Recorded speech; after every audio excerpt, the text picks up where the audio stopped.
Welcome to the Pro-Black Perspective, where black problems are addressed with black solutions. Your host tonight is the author of the Pro-Black Compendium and Zuberi and the Maroons of Ma'ar, the Pan-African Nationalist Oni. Oni, what are we discussing tonight? All right, so have you heard of the story of the half black, half fish woman? You know, I tell you, man, black folk, anything for somebody that's mixed. You know what I'm saying? Also, we're going to talk about the Past Me of the Month. I'm telling you, this woman is the Past Me of the Month. Well, before we get started, let me remind you guys that I'm part of a podcasting network called KWAZ Radio. Make sure you check out all the other programs, some of them even later tonight. This is D-Web with the Harsh Reality Podcast, asking you to tune in where we tackle the news of the day that affects our community, only on KWAZ Radio. Greetings, everyone. This is Koku from the Bitter Medicine Podcast, inviting you to tune in to the Bitter Medicine Podcast on KWAZ Radio. Greetings, fam. Tune in to The Learning Curve with me, the Revolutionary Matron on KWAZ Radio. You are listening to the Pro-Black Perspective on KWAZ Radio. All right, so before we get into it, we're going to actually recognize that we probably have an ally in Nigeria. And we really have to give due diligence. I want everybody to reach out to somebody in Nigeria, somebody who's of voting age. And, you know, tell them, look, you as well as the next person that you can reach, get your man Ptah Htp out. So we're going to have this ally. Let's go.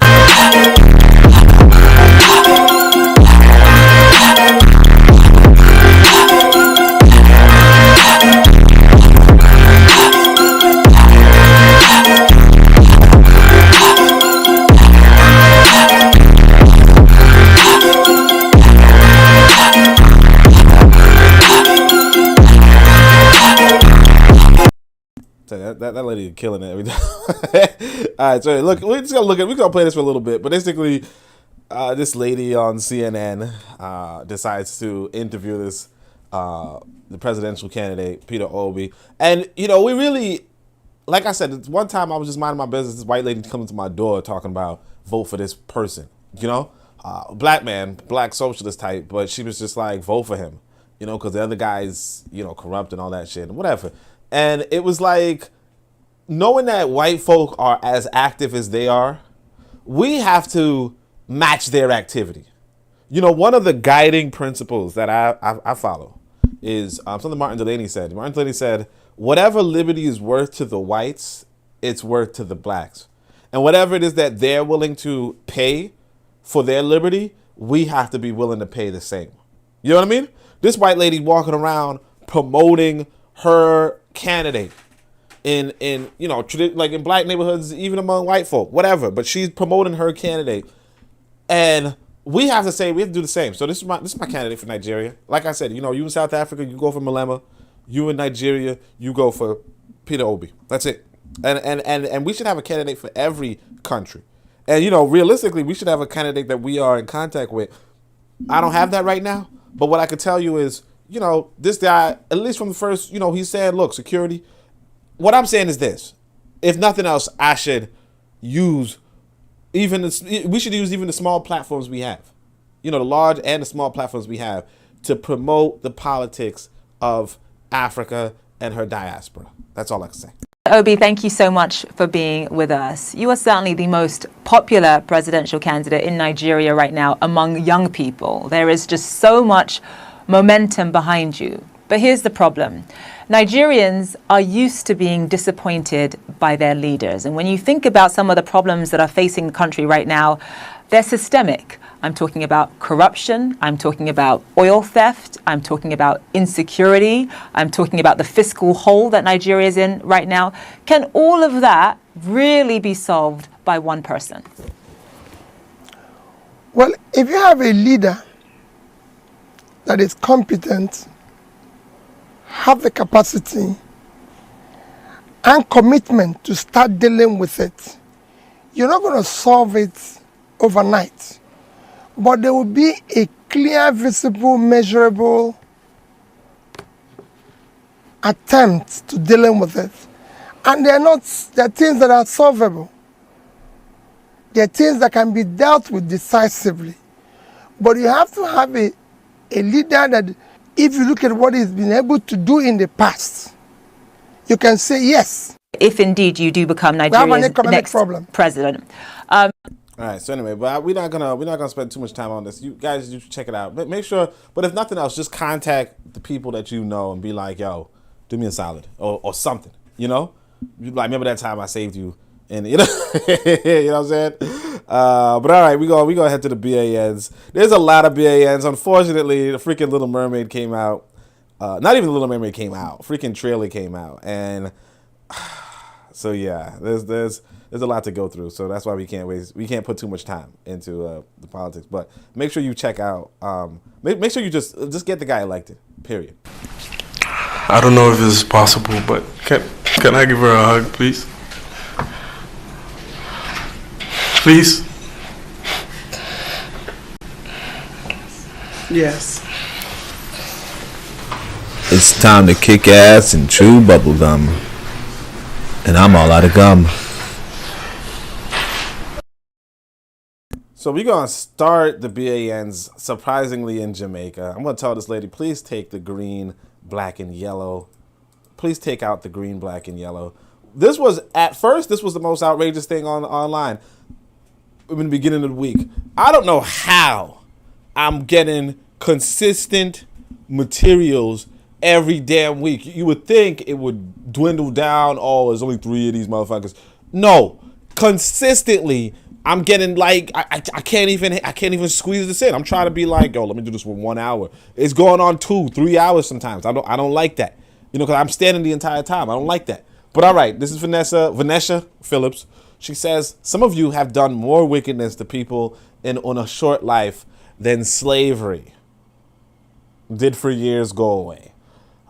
Slavery was a cruel thing. It robbed us in many ways, but it definitely never took our soul. What the fuck is she talking about? We won't waste our lives hating descendants of slave masters. Like what? We won't waste our lives hating descendants of slave masters because some of you, black people, did more wickedness than slavery. This is like just take the freaking flag out of your fucking, like, take it out. Take that flag out. Cause what woo! You know, you can't even. And here's the thing. This lady is allegedly a counselor, an entrepreneur, a street legal fashion. I don't even know what this means. Yeah, some of us don't know or understand the difference between systematic racism, child slavery, and white supremacy. Worse, how it seeped in. Pretty sad. Treated from the bowels of the sunken place. Yeah, this is, you got it. You know what I mean? But like I said, there's so much to handle that we're not even going to step. So I said, like, just take the flag out. And I said, this right here is better because somebody else got a different flag. You know what I mean? I'm just playing. You know, I'm just messing like I actually think. This guy is not from Jamaica, though. So he's like, the thing about colonialism is that it was meant to happen simply for the advancement of the human race.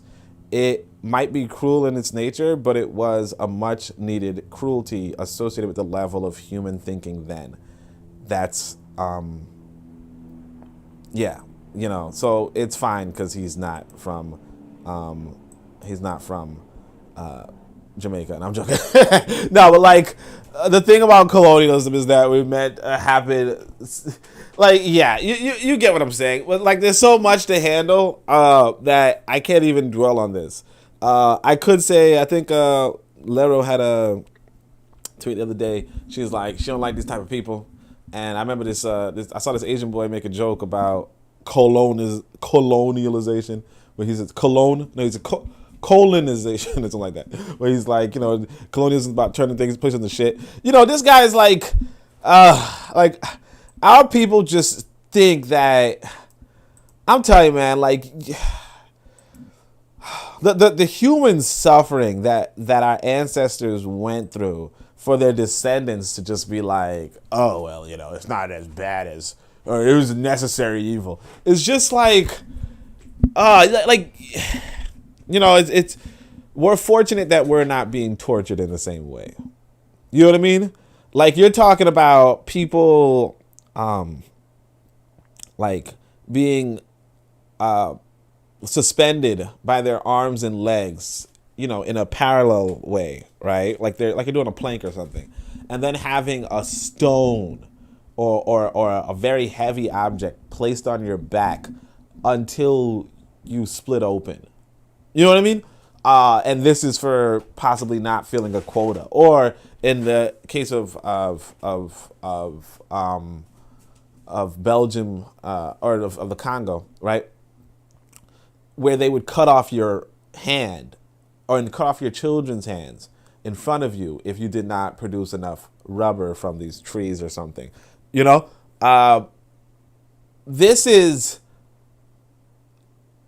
is what our ancestors went through, like real vile torture, unlike what we experience today.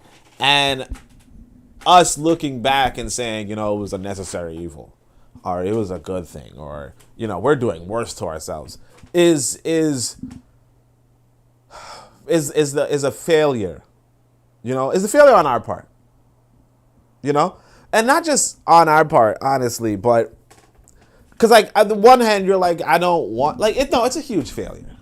The one thing is that I might not want to give my child all the vicious imagery. And by the way, if you want to peep some of the vicious imagery really quickly, you guys check out the Carlos A. Cook's ebook, because I think at some point early in the book, he tells you about the different torture devices that Wazungu had. And it's probably a really helpful reminder that this was a very, like, a lot of Africans lived a very tortured experience, right? A very, very tortured experience. Unlike what we experience even today. Like, even the troubling experience that you might find in a maximum security prison are not comparable to what you would find on a regular plantation. Okay? Like the real, so, like, even if we're like, hey, these prisons need blah blah blah, like, that's not even as bad as what you would find on a plantation, whether in the diaspora, in the African diaspora.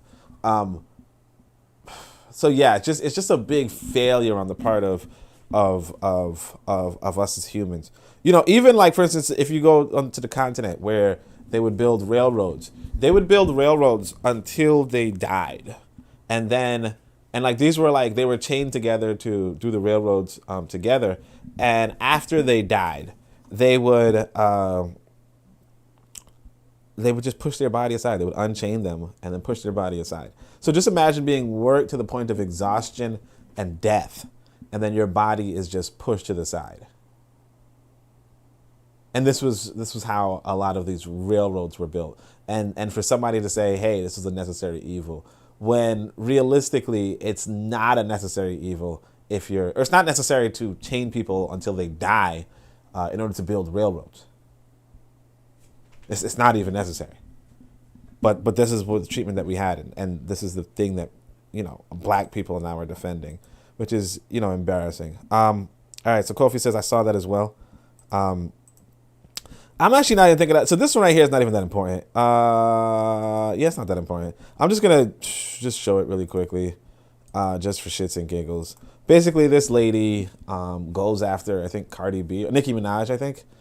And so people are like, so she's like, yeah, the qualities of the humans are reflected in the qualities of the fan base, unhinged and obsessed. The Barbs do this once a quarter. This will be reported in some publication, and Nikki will cry that she had nothing to do with it. I'm okay. I live in an extremely secure building. Fortunately, I'm in a position to flip this. The Barbs are used to doing this to people who are relatively helpless. That's not me.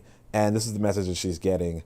I know where your brother goes to school. Do you want him killed? One bullet to the fucking head, whore, slut, cunt. Nobody loves you. I will hunt you down. Your secure building can only save you for so long. At some point, you're gonna go out, and I promise you, I'll be there right behind you. They will find you in some alley mutilated. This is Christine? I don't know, 02. This is somebody from this phone number. Stop speaking on Nikki, you dumb bitch. Shut the fuck up and stop crying on Twitter, you ugly bitch. Keep it up Nikki or end up in a lawsuit you can't afford, you fat nose ass bitch. You ugly bitch, get rid of the hate in your heart. Keep tweeting about Nikki and we'll show you how fucking crazy we are. We're on the ass, bitch. And talking about she 40. Wait till we knock 40 years off that life, Chai. Yeah. And she goes, this was another tweet that was in violation. She goes, she's going to have now I have to explain this to the leasing office. You fucking old bitch, leave Nikki alone or I will beat you with sticks and shit in your mouth. I hope a cop handcuffs you and shoves a dildo up you when you're not looking. I will shit on your dad's grave and handcuff you to the gate so you can watch and scream. Nicki Minaj is the queen of rap. This is somebody in England, like the +44, whatever. I hope you get raped. I hope you get raped, bitch. I want to see you suffer whilst you choke on your grandma's panties. You getting robbed, ho. Don't care how secure your building is, not secure enough to prevent guns and fires, because I be the baddie bee, Barty Tings. Can't wait to see your face when I shoot your building up in my We Go Up ski mask, baby. Yeah. Yeah, please know and so you're like, okay, what is this a reaction to? And it's like, I'm telling you, man, they're pushing back though. Like at the one hand, this is the thing about, it's like, I think there's like a thing where you like throw a stone and hide your hands or something, right? But she's like, I believe in transformative justice, but forgiveness cannot make amends for this. Let me see. It's unfortunate Nicki Minaj she's just continually tagging Nicki Minaj, no less. Chooses to use her incredible talent and charisma to encourage her fans to threaten critics and their loved ones with violence and stalking. It's another one. I don't want to read too much of it because who knows if somebody's, what the fuck is this? All right, let's see. Nappy-headed black bitch. And this is what I'm saying, like, what? How did you even get your phone number? This is wild. It's like, it's 2022. So, nappy-headed fucking queen, I will dig both of your parents up and fuck their corpses as you fucking watch, bitch. You bitch is gonna learn to stop coming for the MF queen. Yeah, I know. You're like, what the? I don't give a shit. Yeah. And you're just like, what is this? What is this about? Why is this happening? And I mean, allegedly, I think she just tweeted Nicki Minaj is not all that or something. I don't know. But still, it's like, why? Nicki Minaj is clearly a horrible person. Negativity sticks to her like glue. I don't know if we've ever seen this before. And it's just like what do you hope to gain?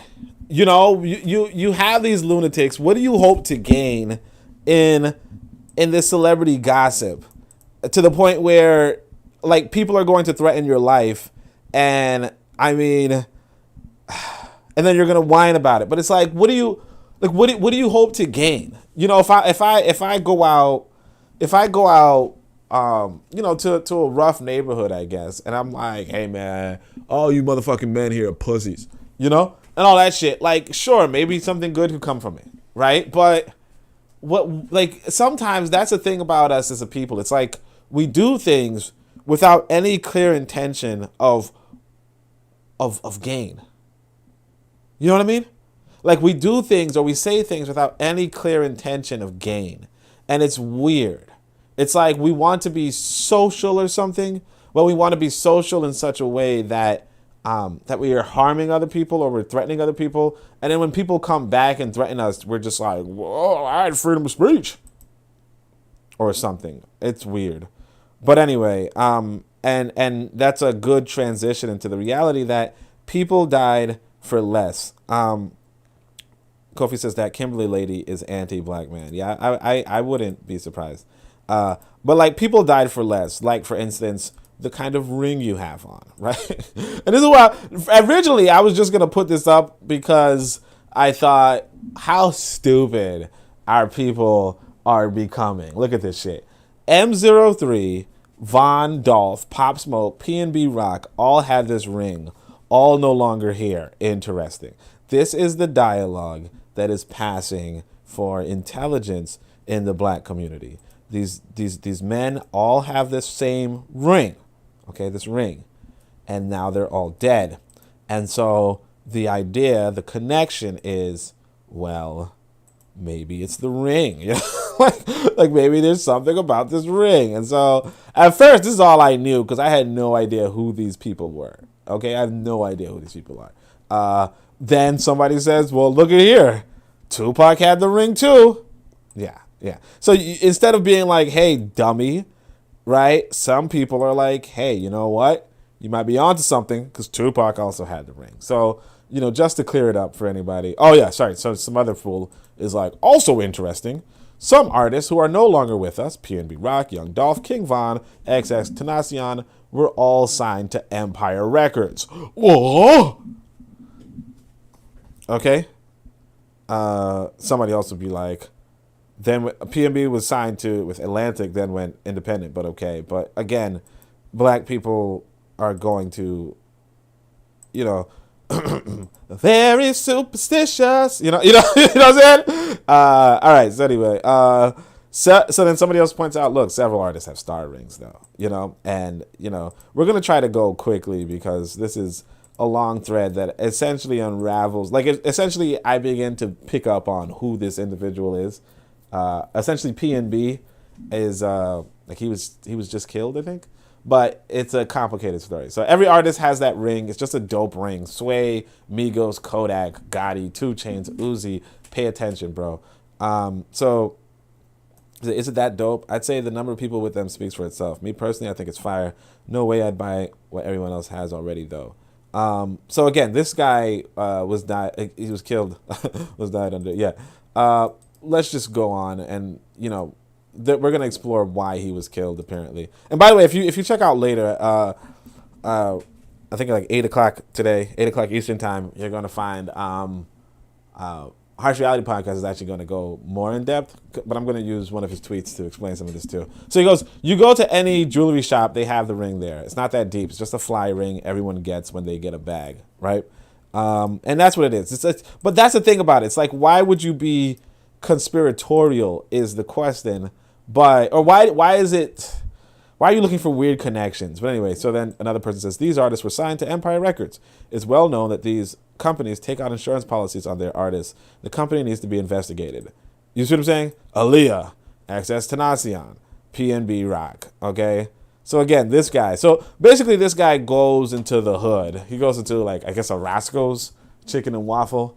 And he's in the hood with like bling the fuck out, right? In a hood that he's not even from. And so apparently his girlfriend takes a picture of him. And then shortly after that, when she takes a picture of him, she posts it online. And shortly after that, he's some hoodlums, find him and kill him and take his shit off his corpse. So that's it. Now, some people would say that he probably would have been killed regardless of the photograph, and some people believe that a part of the reason why he was killed is because he didn't check in, and that's a concept that I'd like to look more into. But it's also a matter of what kind of security do you have. So here's some good for those of you who might be curious. Here's some good. Guys, dear rappers, I do personal security. I can travel. I can carry. Y'all are being hunted. Let me protect you. Hit my DMs and let's keep making money. Can my Twitter people retweet this so some rappers can be protected? And so you got this guy who I guess works in security, and he's willing to put his life on the line for you to floss in the chicken and waffles. I mean, if you get paid, and that's the thing. That's life. You know what I mean? Some people are willing, and this is important. Some people are willing to have personal security. Some people are willing to be personal security, and that's really one of the important things. This is an aspect of economic development or the economies of older societies and even our society where people are willing to be security. Just think about how many people, like for instance, I saw this video just now, well not just now, but maybe yesterday, of somebody touching the Queen of England's casket and then getting tackled on the ground. The men who tackled her on the ground were security agents. Everybody has security. Not everybody, but most people, or a lot of people who deem themselves important have security. So, and a lot of gangs are just people, like being security as well as thieves. But you get what it is. But anyway, so that's a good thing. So you guys could support that brother's hustle. Either way, check this shit out, right? Here's the reality. And notice that these dudes are Latinos. To go. Gangland, the southern side. I'm right here with the homie from White Fence. Check it out. If you ever in Los Angeles and you are here handling business, make sure you tap in with some solid homies for your own security. The streets is dangerous. If you're not tapped in, you will get stepped on. Believe that. You will get stepped on. Believe that. The streets is dangerous. Tap in. Tap the fuck in. To go. So again, you know, so what's interesting is that there's this black man who's killed, and this Latino people are telling them, hey, look, if you come to my neighborhood, if you come to eat your chicken and Roscoe's, you come. I believe Chicken and Roscoe's might be like or Roscoe's might be a traditionally black area, a black restaurant or whatever. But he's like, hey, if you come to this black restaurant, make sure you come by me and pay me for your security, or I will kill you, you N-word. And the thing is that he's not even capping. He's not even capping.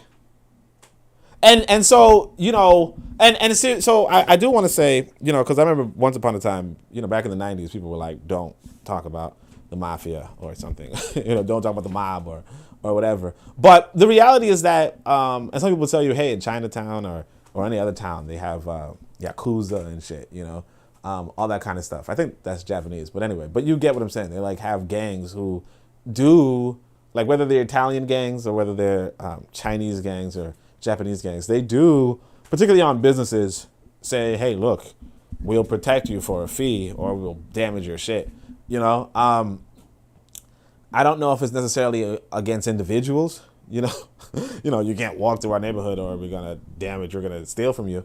It's more so extorting businesses.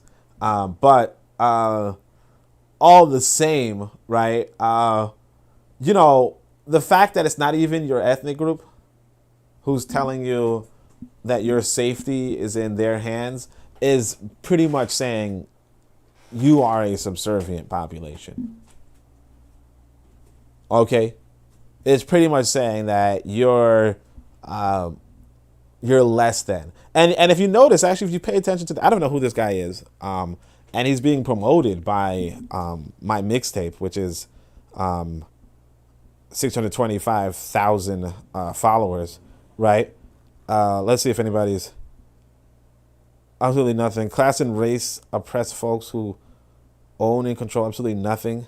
So I guess this guy's gonna find solidarity with these Latinos somehow. But bro, I checked in already with Swift Blue. Okay, you got shot. That shouldn't be funny, but let's see. All I could think about was he pulled a gun out. People, yeah, black folk, of course, making jokes. But let's see. Yeah, there's a bunch of black folk making jokes about something that's serious, but it is what it is. But you notice the guy's car is pretty good, so he's getting paid. His thing is pretty good. He's getting paid, and of course they're, you know, openly, like, they're known characters. It's. I would be embarrassed, you know. I would be embarrassed if I could be embarrassed, but it is what it is. Let's keep going, though. I think I saw some comments, though. Hold on a second.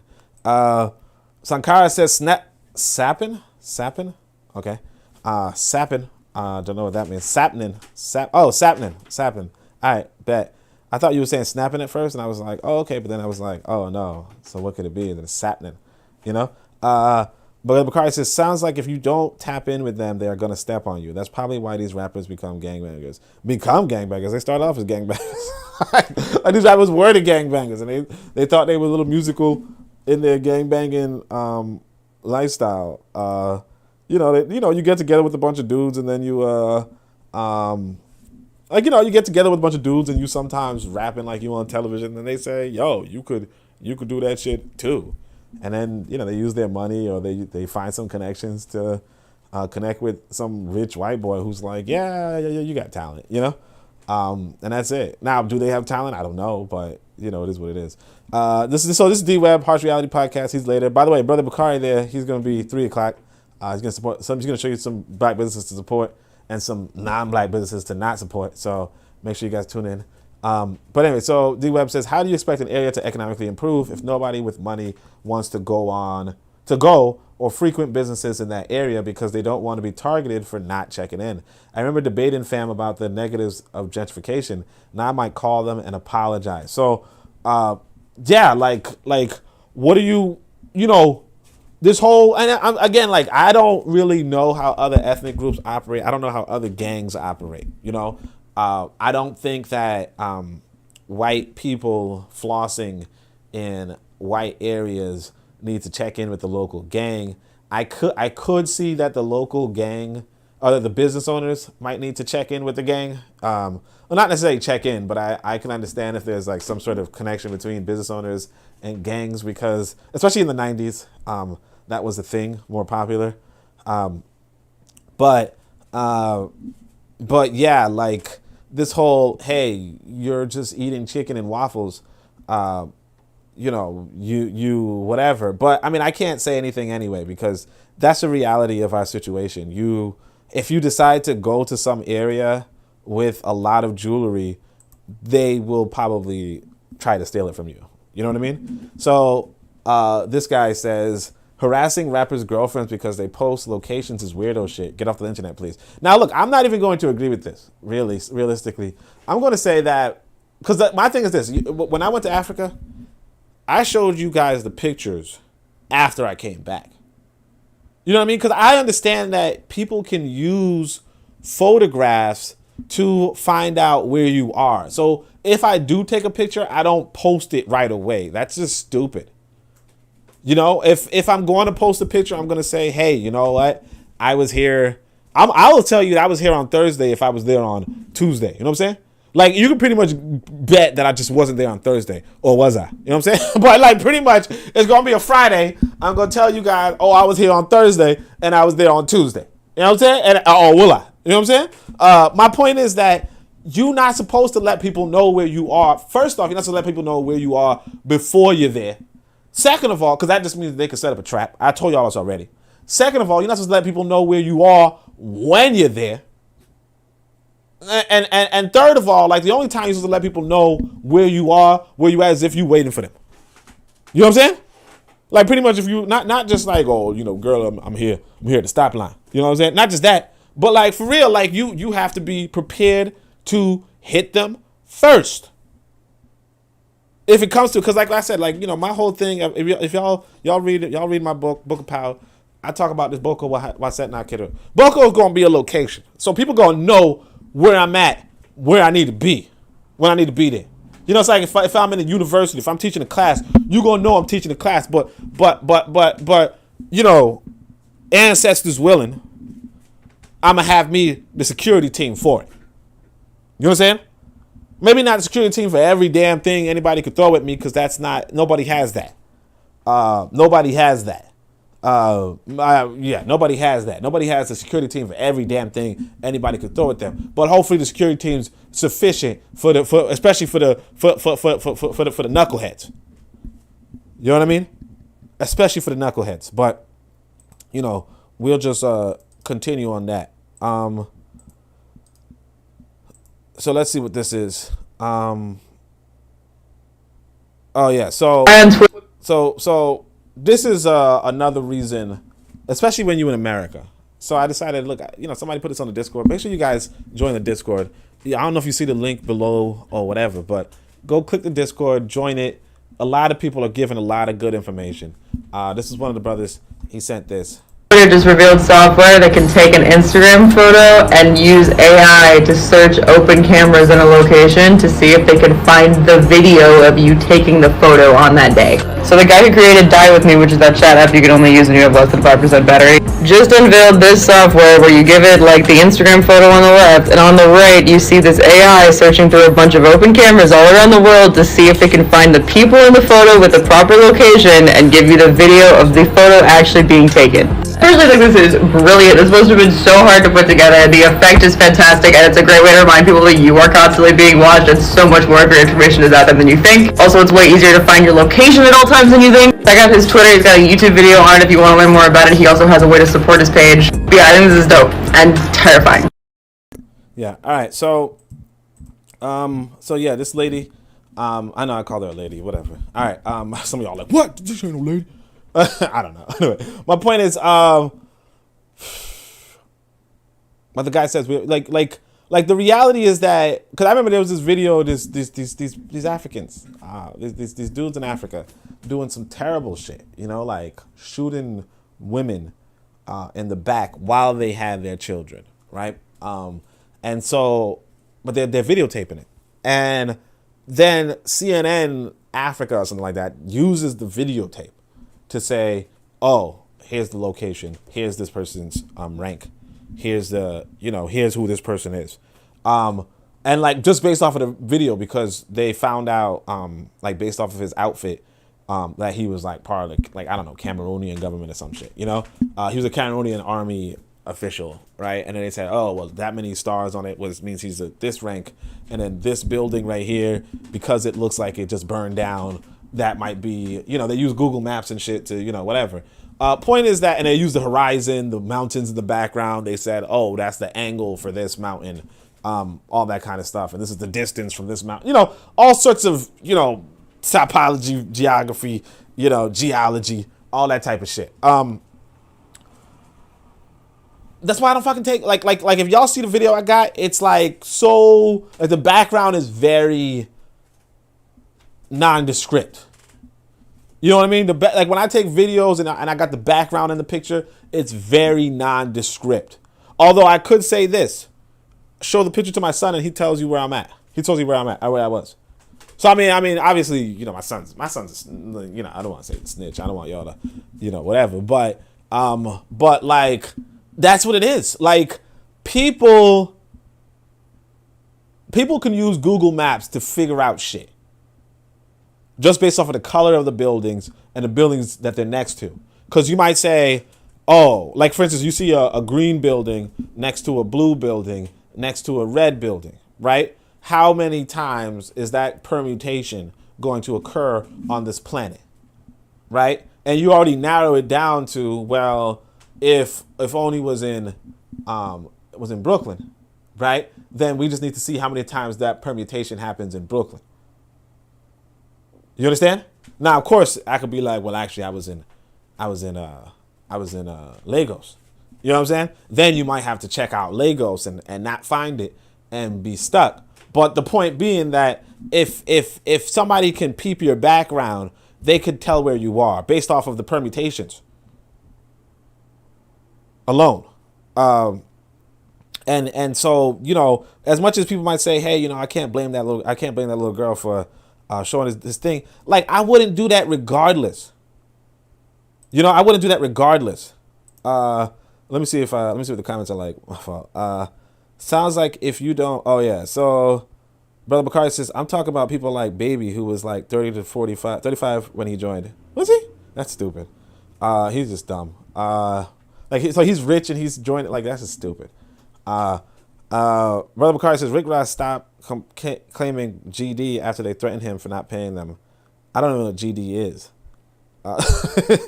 But you know, but yeah, like, I mean, that's the thing though. People see the thing is, the reality is this, that the whole pirate business, right? The whole harassing travelers and harassing merchants is old in the Western world.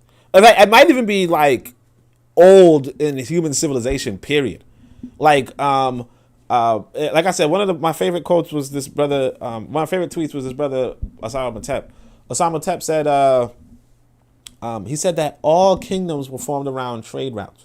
You know, and I thought that was a really deep statement, because essentially the whole purpose of the city that you form. That's why I kind of wanted to play that Obi video where he says you got to focus on security, right? But like the whole purpose of the city, the nation, when you talk about nation building, is to protect the economy, protect the trade routes, protect the traders, protect the merchants. The king had to have these knights. Like, let's say if you're talking about Europe or whatever, right? But not just Europe, but realistically, you're talking about people traveling from one part of the country to another, traveling through your city, and you're guaranteeing that they will not be molested on your roads. they will not be harmed on your roads. You know? All right, so George Jackson, I can't tell. I'm gonna show this comment, but I don't know if they're just, I don't know why it was hidden. But George Jackson said Africans are the weakest. I don't know what that's supposed to mean though. But the whole thing is that you want to protect your trade routes. You want to protect your traders, all that kind of stuff. And so what happened with the quote unquote king or whatever, or even put it this way, there's a song that these Schoolhouse Rock kind of spoofed it, which was that there are pirates and emperors, and they're really the same thing. And so the emperor is protecting the trade of the merchants, or is charging the trade of the merchants and harassing people, and the pirates are charging the trade of the merchants and harassing people. The only difference is that one of them is bigger. The emperor is bigger than the pirate, and so we say he's legitimate, right? Whereas the pirate is kind of just as legitimate, but only the emperor says he's not. You get what I'm saying? Like basically using force in order to extort other people is what your government does, as well as what so on and so forth. Now, of course, the reality is that at the end of the day, if you really think about it, a lot of people are volunteering to live with these governments that are extorting people. You know, we like to say we're not, or some of us even claim that we're stolen. Not to say that we weren't, but, you know, we like to use that as a reason why we're still here. But the reality is that a lot of us are volunteering to be in the clutches of being extorted by, or being charged for services. And of course, the government applies other services besides from protection. But the reality is that local gangs, they're doing the same thing as these larger executives. They just, except for the larger executives, are like, well, two people can't tax you. You know what I mean? Because like it's just a thing. So anyway, so Brother Bakari says, I'll never post my location. I remember I planned a date with this woman, and she called at last minute and said she was sick. About an hour later, she posted her date at Red Lobster. Bro, what? Why would you? I feel like deleting that, man. Why did you let me read that? That's. Woo! You said, man, look, man, I appreciate you, man. Come on. You can't get me counting on you, man. Come on. All right. So anyway, Brother Carr says, next day she called and wanted to go out because she was better. I asked about Red Lobster and told her to stop posting her location. Yeah, my dude. I would have kept that in the drafts, man. I'm sorry. But hey, George Jackson said, LOL, just messing with you. They doing what the mafia used to do. Exactly. Mother and Father Italian Association, that's what it's called. Yeah, I mean, I would have left that in the drafts. I'm sorry, my guy. He's like, yo, man, I got played, and then what? Okay, man. I mean, remind me of this dude. This is the dude I didn't even post him on this thing, but he was bragging about how this guy stole 15,000 euros from him. So he took out the guy's girlfriend and spent 15,000 euros on her. And people are just like, so wait, you just it sounds like you just down 30,000. Just down 30,000 euros, my guy. What? What are you bragging about? You're stupid. It's like what? I can't, man. Brother McCarr, I respect you, man. Come on, let's not tell those stories, man. I mean, I got embarrassing stories too. I just don't tell them. You know what I'm saying? All right, so this guy is, I think he's inside of some gang, and so he's gonna explain to you how gangs work. Oh, L.A. Crip explains what happened to PNB. Right? Ain't no motherfucking way, bro. Why is you not from out here and you in the trenches, cuz, with work on like that? On the east side? I mean, you could do it. I see niggas like that, wear pieces like that all day over there in that area. Me, I wear my. So what I want to say is that what you're going to pick up upon, but a lot of black folk who are associated with this kind of life, a lot of them do not have the best speaking skills. And I know, you're like, that's coming from you, Oni. But I mean, I said, you're gonna see that this guy drags out. I I mean, what I'm going to do is I'm going to show you guys this other dude later. I think it's like Lil Baby or something like that. This guy is awful at speaking. Just like awful. It's embarrassing. This guy's not that bad, but he's taking a long time to say what he's saying. Like, we already got what he's saying, but he's going to drag it out for another 2 minutes. I wear whatever I got. You feel me? But I'm from out here. So when niggas see me, they gonna know that's the homie. Bro, you like delivered. It's like a nigga delivered himself. Like you asked for that. I said, you feel me? Niggas saying condolences. People like not on no, you feel me, on no weird shit. Bro, you cannot do that type of shit, cuz you can't. Perfect example, right? Me and Ball, you feel me? Me and Ball pull up, cuz he gonna have all this shit on right there. We gonna go get chicken and waffles right there. Right there on Main, right? Like, bro, with everything on. And I gotta have a gun on a nigga, none of that, but you can't be from nowhere else and think you just gonna pull up right here. Niggas is not, bro, eyes is everywhere. It's on. Like, bro, niggas already make their way to rob niggas where the out of town niggas be at on the other side of the 10 freeway, Hollywood, Santa Monica, wherever the fuck. You gonna come to hood like that? I don't know. I was tough. Wait, you heard what he said though. He's like, well, he says black folk are already, well, not, I don't want to say black folk, but he said the N-word. All right. So he's like, look, gangbangers are already on their way to rob people, out-of-towners, right? And you as an out-of-towner, not even going to the out-of-towner area, right? But you're coming into the area where, like you're pretty much coming onto another gang's turf. You know, I remember the time I was actually in this. I went to. I didn't know this was a gang turf, honestly, but I went into. I went to some event down near me, right? It's just some bar or whatever, and everybody like it was just like it was weird, but it looked like it was like a gang meeting. You know, like people were doing that handshake, those intricate handshakes. They were like amateur rappers, all of them, whatever. It was weird. And I'm just sitting there. Now, granted, I'm not decked out. Like the guy in front of me, in fact, he kind of just was so unintimidated that I think he like left his phones on the table in front of me. Like, try something.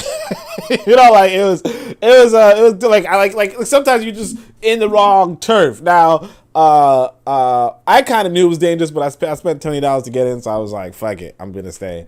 You know, it's whatever. But yeah, like, but of course, like I'm not decked out.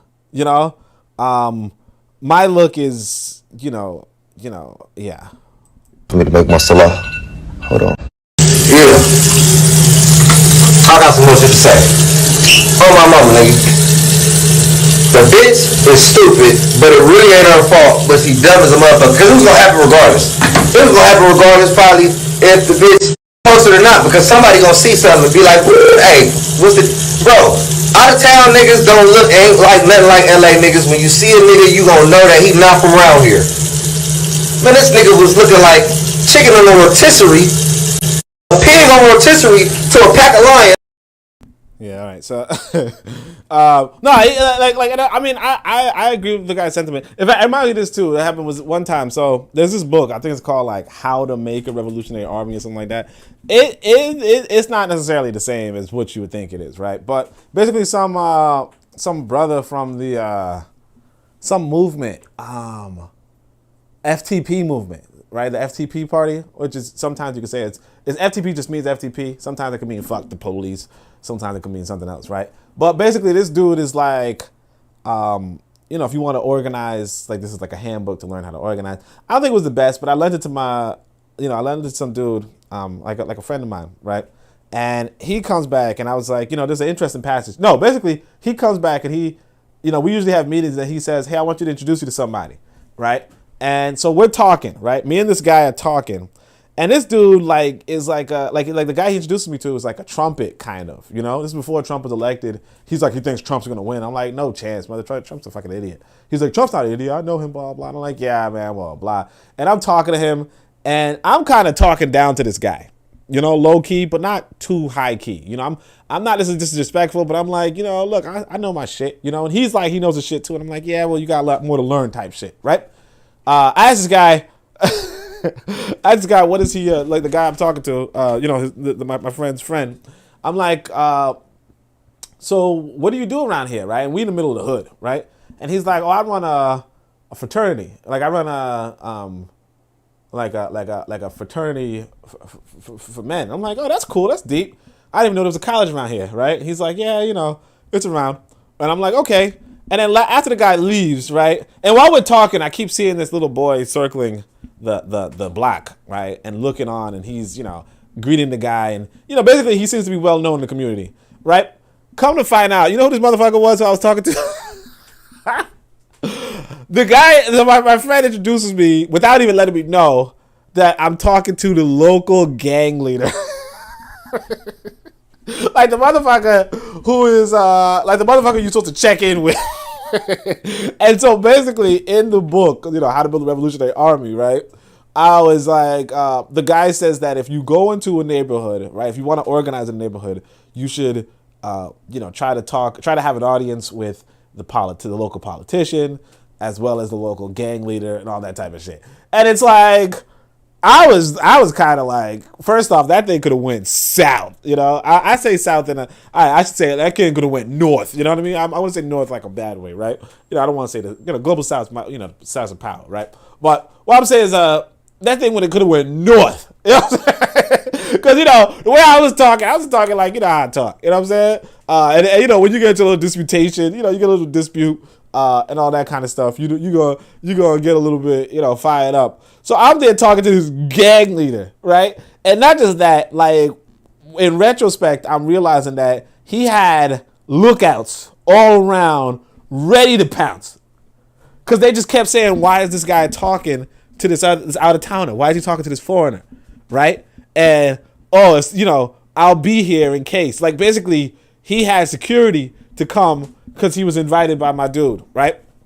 I was like, don't do that shit again, pretty much. But because, like, I don't know. But it also teaches you to respect everybody at all times, because you never know who the fuck is who. You know what I'm saying? You just never know who is who. But yeah, I wouldn't follow that. I wouldn't follow that advice from that book. They're doing with my. So Brother Bakari says she was not my woman. It didn't bother me. She was his woman. Yeah, bro. I still wouldn't. I still keep that in drafts, man. Lever says, I mean, I put it like this. Folks tell these coming from first world countries to not be flashy when going to third world nations because you will be a target. Not saying it's right because murder is never okay. I mean, look, it's not that it's not right, but that's the reality is that there are people like that on the planet. Like it's like you don't know any of these people around you. And they don't know you. And two, you know, like I remember, in fact, I was on Twitter and somebody was like, man, I believe in human rights and shit. It's like, the fuck is that? That's not even a thing. Human rights are not a thing. It's not. So there's nothing protecting you between two other people. You know what I mean? There's nothing. I mean, you have to, you know, and the thing is that it's like, for instance, like me, people know I'm not a guy who, you know, I'm a guy down with my eye. Everybody know that. Or y'all know that, right? That don't mean that when I go and I talk to a woman, if I talk to a woman, she's going to say, oh, I don't know if I can go to your place. I barely even know you. That's what it is. Because the reality is that if she goes to the wrong house, if she goes around the wrong man, she could get attacked. And I say, you know, that's cool. I get it. You know, you don't know the other person. Now, if you feel like you know the other person, that's all well and good. Chances are you don't. I mean, look. Sometimes you'll never know another person. You know what I mean? Sometimes you could only know so much. Sometimes you could just know, okay, well, I know this person's not gonna harm me, but that's it. But for the most part, you don't know what a person like. What was I doing 30 minutes before this podcast? You know? No. I mean, all you know, was I hurting somebody? No, obviously not, right? But that's pretty much, and so, you know, it becomes not even a matter of can you completely know somebody, but are you safe around this other person? And the reality is this, that if you go into a third world nation or if you go into a neighborhood, you don't, not even a third world neighborhood, if you go into any neighborhood, unless you've been there before, in fact, realistically speaking, you don't even know if you're safe in any neighborhood. You just believe you are. And the chances are you being safe are increased by the amount of people that you know you've had a history of being safe around. But if you're going to anywhere, it's not even a third world nation, if I go into like if I go into Beverly Hills, like matter of fact, cause I'm trying to make an affluent white neighborhood, or I guess people talk about Martha's Vineyard. I don't know what the fuck that is, but how many let's remember that one white politician who's been killing these little black queers, right? Do you think those boys didn't think that it was safe to go into a politician's house before he motherfucking murdered them? This is a white politician. There's a strong black boy. I remember one time, oh gosh. See, I see some about stories you keep in the draft. I remember this one time, let me just keep that in the draft. But anyway, my point is that, yeah, man, it's, you're never, like, it's not even about whether it's third world, first world, or whatever. You don't know when you're safe. When you go to another nation, you just don't know. Whether it's another nation, another neighborhood, you don't know. Best thing you could do is have security, and best thing you could do is keep your eyes open. And like you were saying, because like when I was walking through the hood, putting up flyers and shit, right? All I noticed was a lot of boys was looking out. A lot of boys was looking, seeing, what is this dude doing in our area? They were watching me. Young boys, 13, 14, 12. Standing outside, watching everything that's going on and reporting to other people. Hey, I just saw 2 guys walking into the building. Okay, copy. Okay? What are you doing around here? You know what I'm saying? They don't know who the fuck you are. But all right. So it's not a matter but because murder, that's what I'm saying. What do you mean murder is never okay? Murder, I want y'all to realize that there's no such thing as murder is never okay. That's just what they tell us. But people do it. Like people do it, and you just have to protect yourself.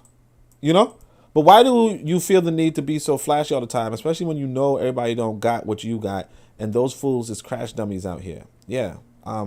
Lero says, don't want other people to know what they have and let them know I have more than you. Been flashy is our DNA. Look at Mansa Musa. Yep. Been flashy is a part of the reason we can easily be exploited because everybody knows what we have. Big facts. Tanzan says, yes, discretion is key. Oversharing is taking unnecessary risk. So that's why you ain't answer when I ask what you're doing. I respect it. Hashtag stranger danger. Oh yeah, Lero, you dangerous. Everybody know that. Anyway. So yeah. So you see the guy, he's like, look, man, we would have got this motherfucker anyway. So I think maybe this is a good note to end on. Let's see. Author Zor points out. Author Zor, it's my dude. He says, when these assholes say RIP PNB, I just laugh. Last week you were advising people to murder black people. Fuck out of here. So now he got me agreeing with Boyce Watkins. Actually, I don't know what this means, what Boyce Watkins is saying. But he says, rappers who mourn the deaths of other rappers should not also be glorifying the death of black people in their music. It makes zero sense about being a hypocrite. And so this is pro-black thought. They say they go from glorifying violence in their music to mourning the violent death of a rapper, and then back to glorifying violence in the music in the 1 week. It's a cycle. Yeah, I mean, and again, like the whole dying thing, like there's this video, I can't show it because, like I got flagged for showing violence the other day. But like there's this video of these black youth in a gas station. And then off camera, I guess one of them, their lookout, notices a car of what they call an op, which is short for opposition, I'm guessing, right? And they, right, for life in, all right. Anyway, so they find an op and they start shooting at the op, or the op starts shooting at them. I'm not really clear, but they're just like, one of them has like a rifle, the other one has like, other couple have a handgun, and that's just their life. Their life is, hey, look, I'm getting gas at the station, or I'm selling drugs from the station. Who gives a shit? Somebody else is coming along and we're going to kill him, or he's going to kill us. That's their fucking life. And then you say to yourself, hey, I should be perfectly safe if I go and eat next to them. And the thing is, the truth is that you might be perfectly safe if you weren't decked out. You understand? Like, if I walk around them, I'd probably be perfectly safe, you know? Not like perfectly safe. Like, I still have to be respectful and deferential. I still, you know, if they say, hey, get the fuck out of my way, I'm supposed to be like, oh, okay, sorry, I didn't mean to be in your way, right? I could be like, hey, fuck you, I'll be in anybody's way I want. Then they'll probably just fucking, you know, quote unquote, teach me a lesson I will not forget, or I'll shortly forget. But or unless I'm like, you know, stacked out, you know, as well. But you know, it is what it is. Point is that if somebody wants something that you have, they're gonna say, hey, give me that fucking thing, and you're gonna say, no, I'm not gonna give you shit, and that's gonna be the last sentiment you have. And that's just the way the world spins. We're gonna go on because, as you can see, that there's also a larger conversation around things. So again, we went from Nicki Minaj being harassed, Nicki Minaj's fans harassing some woman, to some guy dying because he had jewelry on in a chicken store, and his so yeah, that's where we are. This is the enemies within. These are the BANs, unfortunately. Now, let's look at this discrimination tactic. Shout out to Brother Bakari. He's the one who showed this one. We're just going to show like the first minute of it. American breeders here. Huh? Why? He says, you don't hire Americans? This is like a Nigerian hair salon. You say hiring, right? Yeah. Yeah, we have braiding shop only. Braiding only. I braid. Yeah. So y'all don't hire American breeders? No, we don't have any here. But the owner is inside.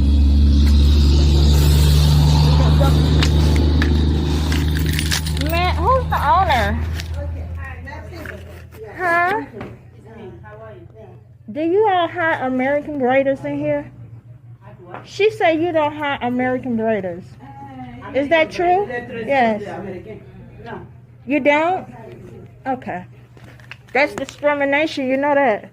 No, they never American bread. But before you say no, you need to think about what you're saying. For you're not to hire an American breeder, that's discrimination. Think about it. Never American bread, never come here.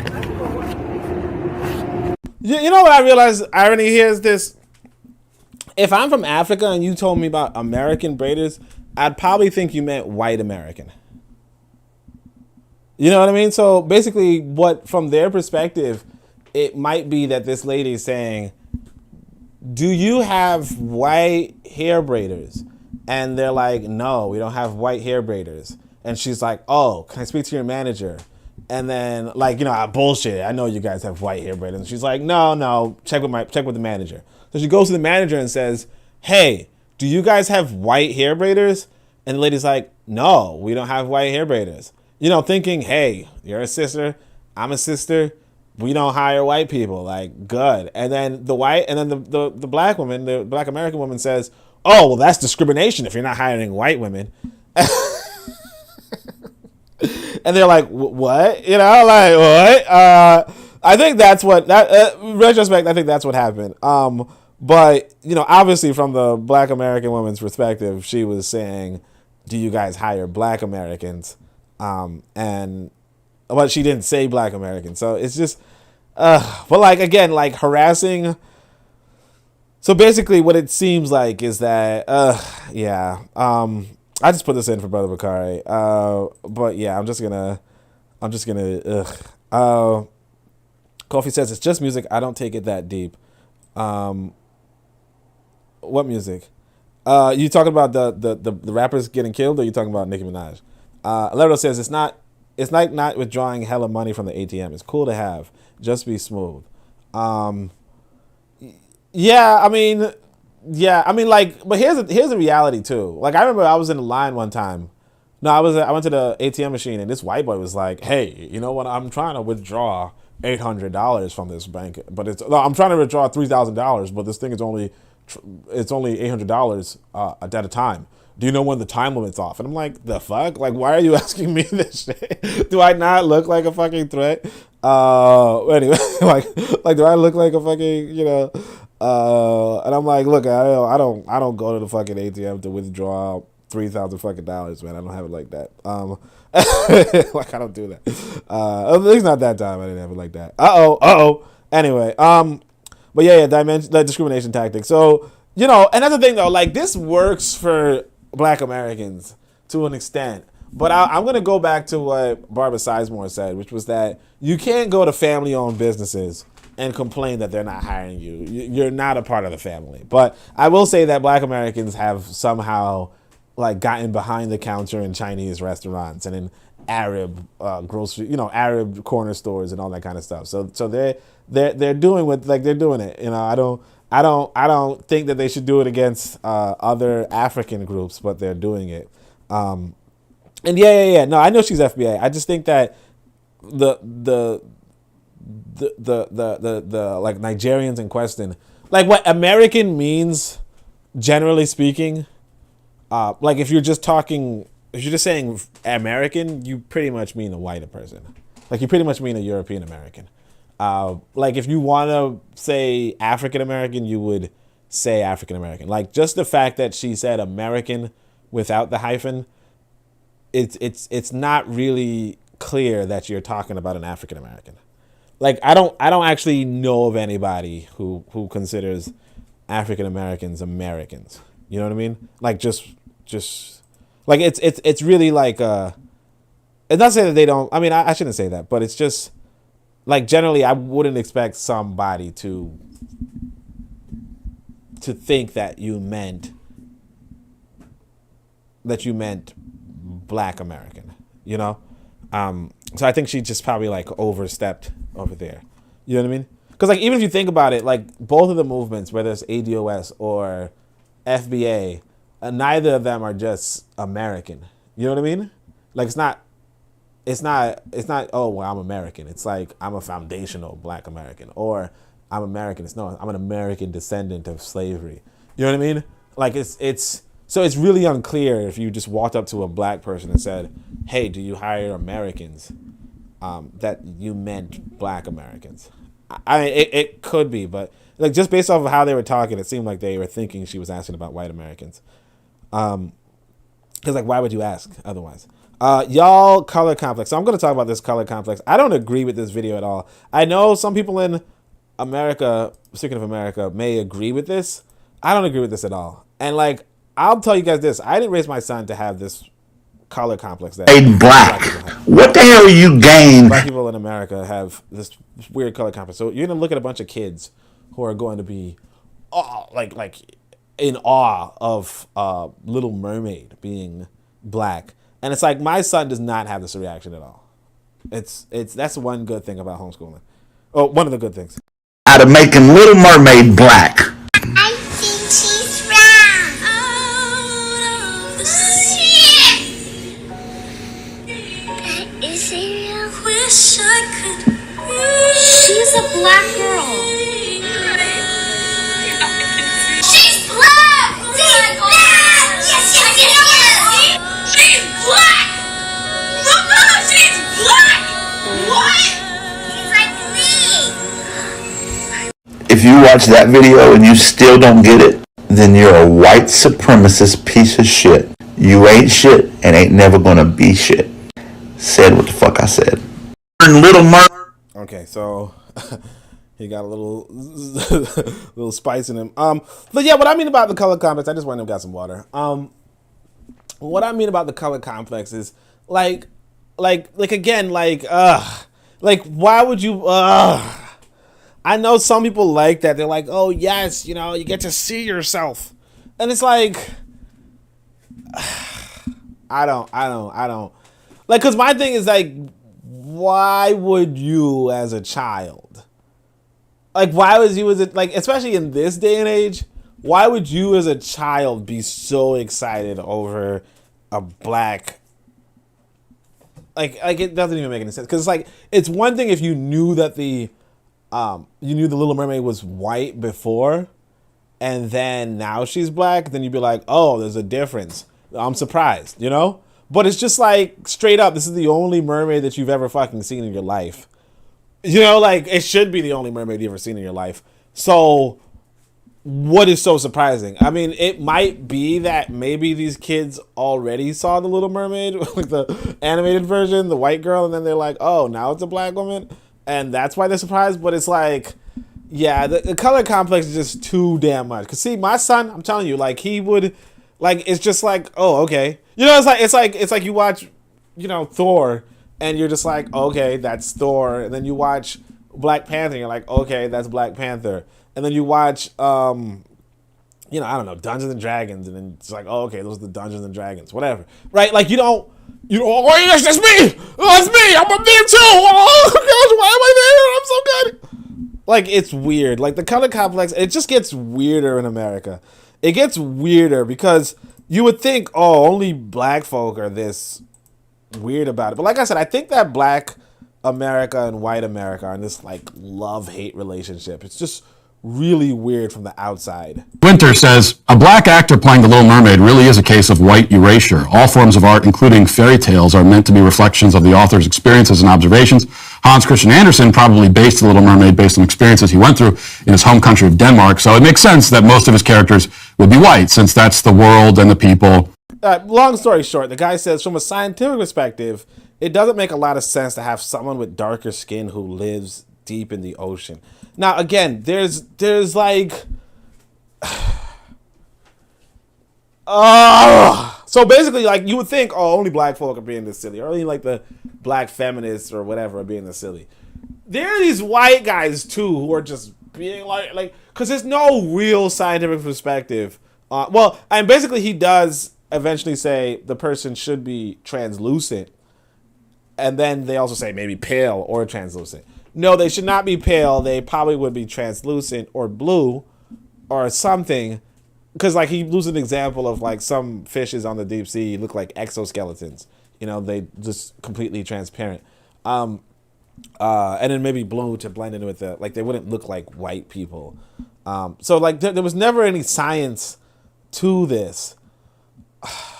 So fucking weird, man. It's just so fucking weird. It's just so fucking weird.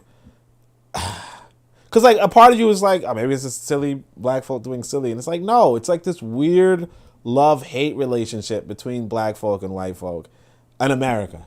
And it's just, like, weird.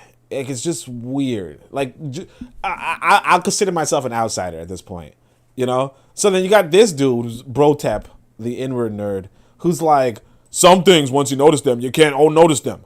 Working on new content to address some of the racial hypocrisies with no lies or political correctness. You know, so you know what audience he's looking for. He's looking for those white people. He's like, Tallow, allowed to be completely Asian. Wakanda, allowed to be completely black. Well, look at Asgard. It's not allowed to be completely white. And wait, isn't this a white lady? What is he talking about? This dude was like Mr. Untouchable. If y'all saw me, y'all heard, y'all didn't listen to Shoot the Breeze yesterday. This dude, Mr. Untouchable, man.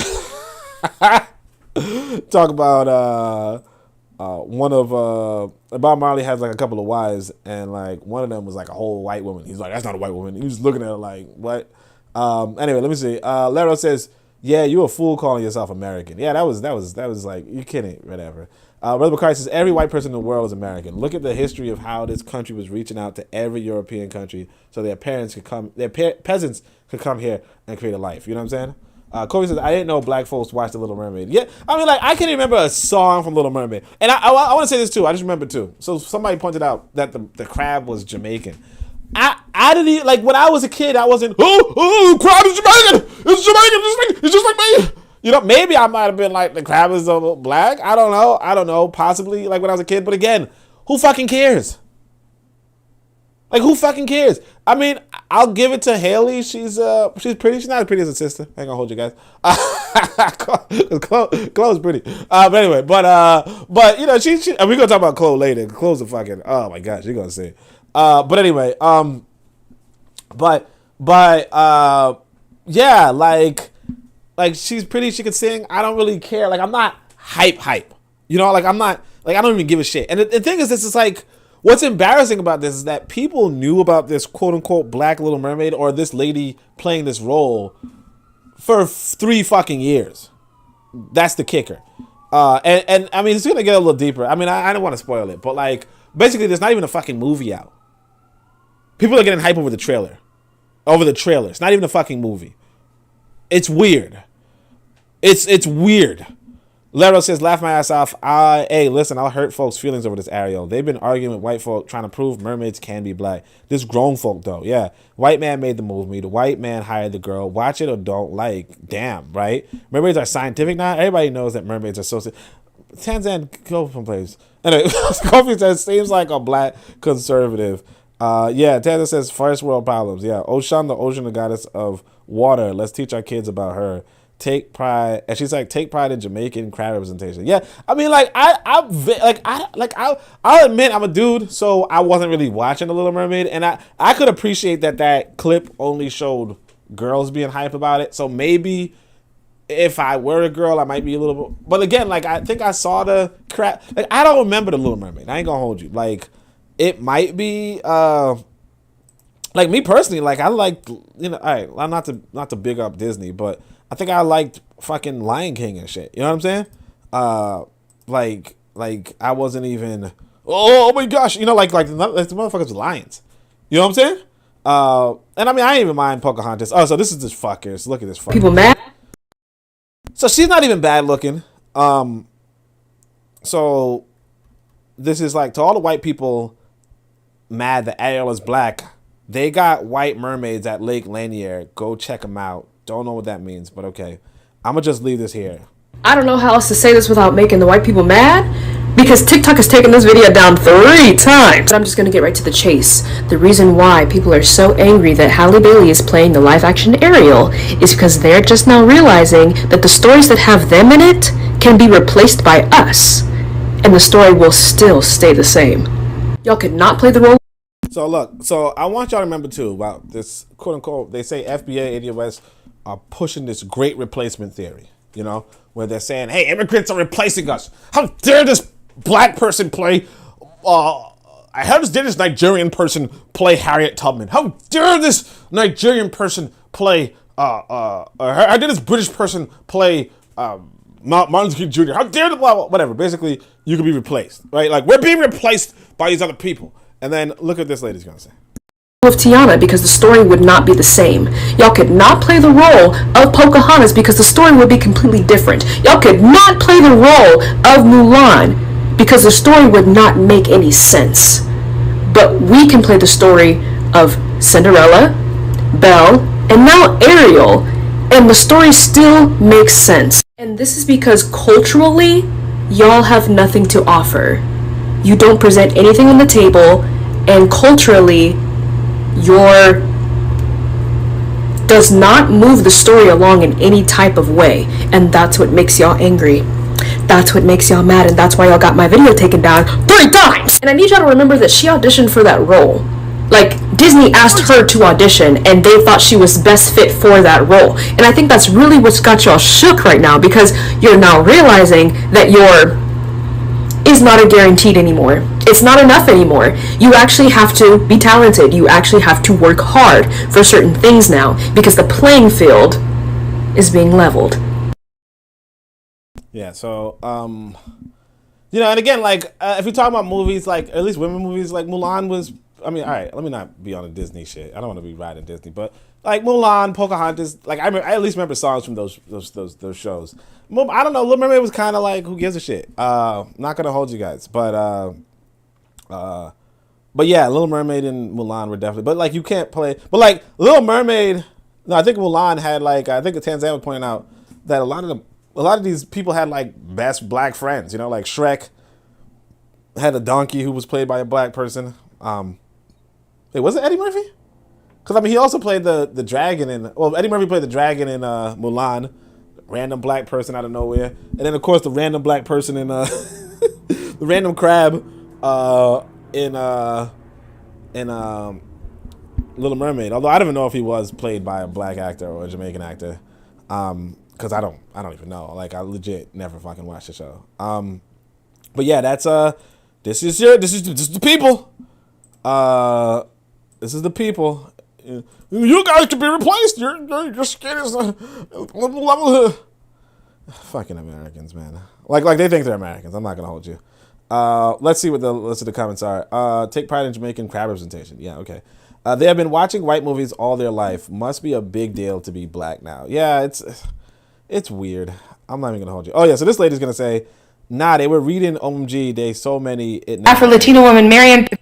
You know what? You're right. I mean, just imagine if they turned a black character white. There would be Imagine if they cast Angelina Jolie as Afro-Latino woman Marion Pearl. Or if they cast white actor Jack Palance as Cuban Fidel Castro. Or if they got the white actor Ben Affleck to play the Mexican-American man Antonio J. Mendez. Or if they got the white actress Elizabeth Taylor to play the Egyptian Cleopatra. Or a white actor like Jim Sturgis playing Asian-American Jeffrey Ma. Or if they got white actor Sean Yeah, so I didn't watch the whole thing, but you guys kind of get what she's good in that. Which is weird. Like, these white people are just like you would expect white people to behave better, but okay. You know, like, I'll give it to them. Like, both the white Americans and the black Americans, no disrespect to black Americans, but both of them are kind of low-key obsessed with each other. It's weird. So anyways, she says, man, must really suck being a divester in the wake of this Ariel controversy. Halle represents the embodiment of everything they claim black women should be and white men want, and yet those whitey kangs are staunch in their distaste of a black woman replacing a fictional white woman. Laugh my ass off, you know? And again, they do this all the time. They do this all, it's whatever. I don't even fucking care. I'm just going to get through this fucking material because it's a lot and it's fucking stupid. Like, this lady says, y'all can, look at this. All right, so what look at the date she wrote this. September 14, 2022. I hate when black folk do this. They just write something and like, yo, that reference to something that you're not, like, you don't even know what they're talking about. But anyway, let's see. Y'all can keep the pics of Halle and Little Mermaid Photoshop with Newports and watermelons and whatever other racist tropes. Keep all that. No, LMG people are so mean. We know. We don't follow those people for a reason. Delete that screenshot. Okay? Now, guess what she's talking. So remember, when did she write this? She wrote this on September 14th, 2022. This is another Enemies Within. Look at this. I would say peep the year. Peep the year. What she's referencing. So what is she referencing? I'm going to go back to it. September 24th, 2022. Okay? Now, peep the year of what she's referencing. This is how fucking weird our people are. Okay? July 6th, 2019. This is the image she's referencing.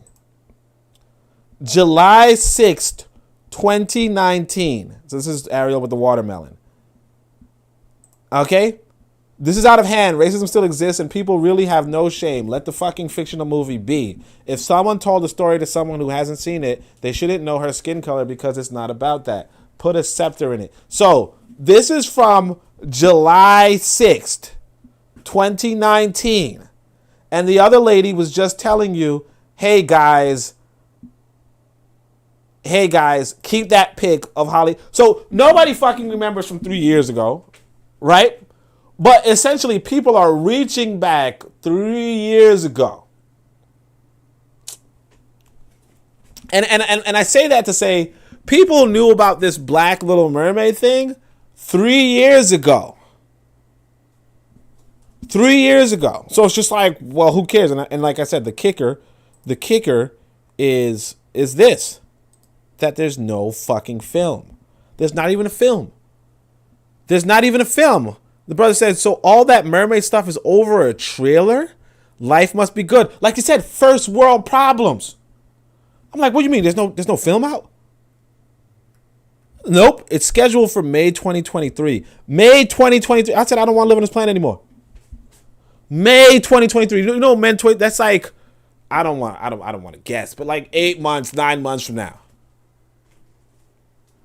You talking about 9 months from now and black folk are having think pieces based off of a trailer, based off of, oh, well, she's black. based off of something that was already known 3 fucking years ago.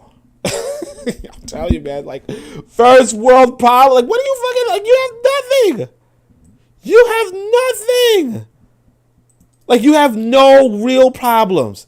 If this is what's getting you fucking excited, this is what's getting you fucking hyped, this is what's getting you divided.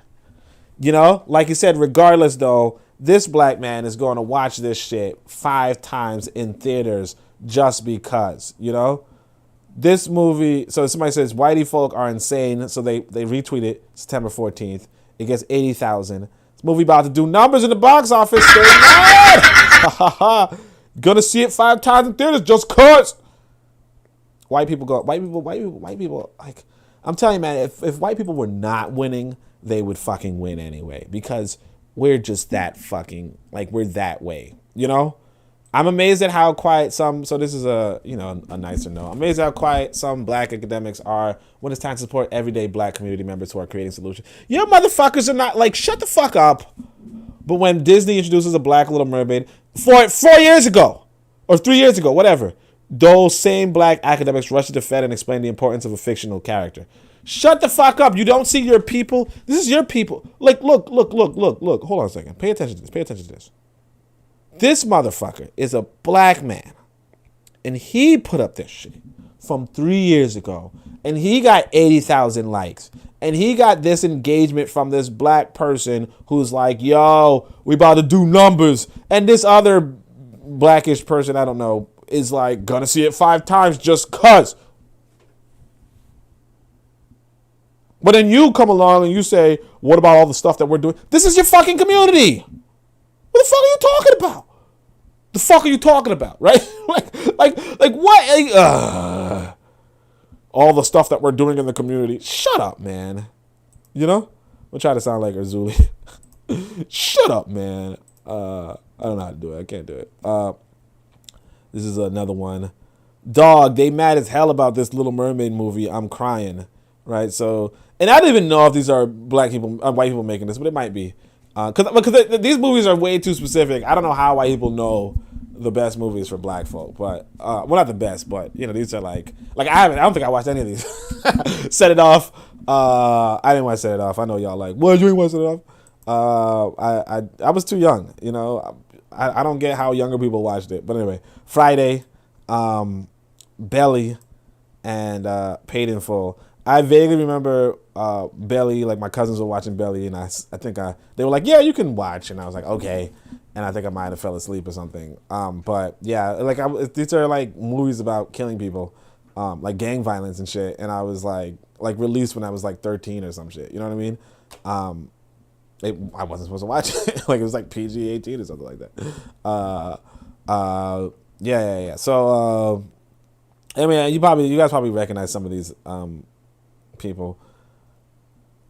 I think I know who this was. I think this is Miley Cyrus. I think I know Miley Cyrus. I know these two. Jim Carrey is pretty popular. I think I know this guy. I don't know who this is. And then oh yeah, I think I know these guys. Yeah, that's Eminem. I think this guy is who plays. Actually, I don't know who this guy is, but I think he's the one who plays in that like I don't know. But yeah, this guy is famous too. I think I one time saw one of their movies. So yeah, I said let me end this on a good note. Let's end this on a good note. Then I can go to the chat. Let's end this on a good note, which is these white folk. This guy one time, so he says, okay, that's fucking. He's like, Ariana Grande used to look like Ariel from The Little Mermaid. Now she looks like Ariel from The Little Mermaid. And it's funny because it's like, all right, tough crowd. Anyway, let's see what the comments are like. Ocean, take pride. Kofi says they have been watching white movies. Oh yeah, Kofi says the crab was played by a black American and used a Trini accent. Oh, okay. So how about that? I really wasn't paying attention, so I don't know. Brother Christ says go back and watch black people reaction to the trailer of The Woman King. The trailer came out and black folk was like, we got to be honest, we enslaved ourselves. The movie is showing it. Yeah.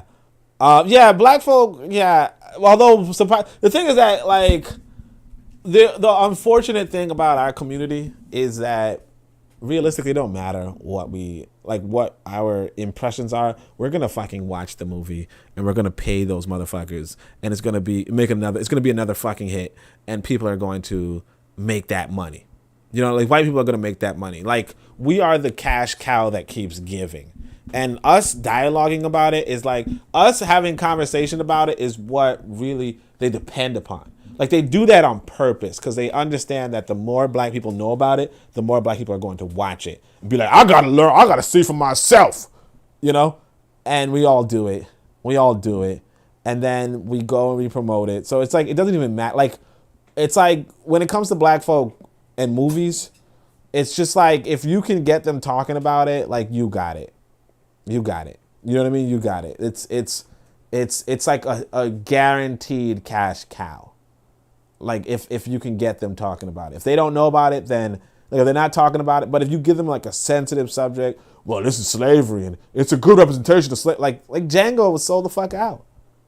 Like you can't even name a movie that black folk were like, I ain't gonna watch, and they didn't watch. It's kind of like you can't name a politician black folk said they're not gonna vote for, and they didn't vote for. You know what I mean? Like just remember that this guy Biden, you know, got like 90% voter turnout, like huge voter turnout by black folk, like historic levels of voter turnout by black folk. You know what I mean? Even Hillary Clinton did. You know, she lost, but even she had historic turnout.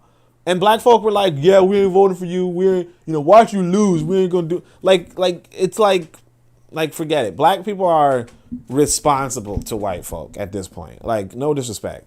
But like particularly, I'm talking about America. But like black people in America are just responsible to white folk. Like they're responsible. It's like they're like, hey, you got me, you want me to do something? I got you. It's weird. It's just weird. So like right now, I think Great House was saying that the show Woman King is like a bestseller right now. It's like #1 in the box office.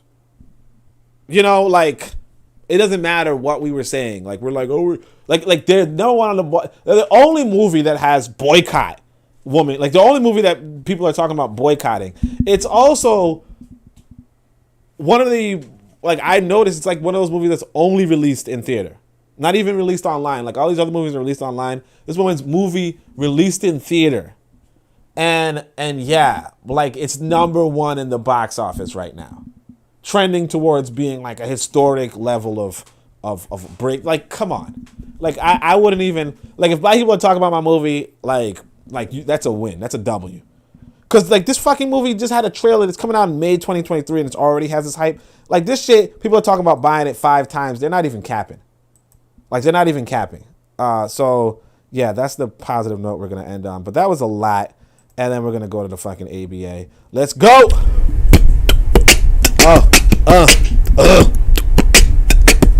I can't make you love me if you don't. You can make your heart feel something is wrong. Wait, no, don't call me. Don't call me an African.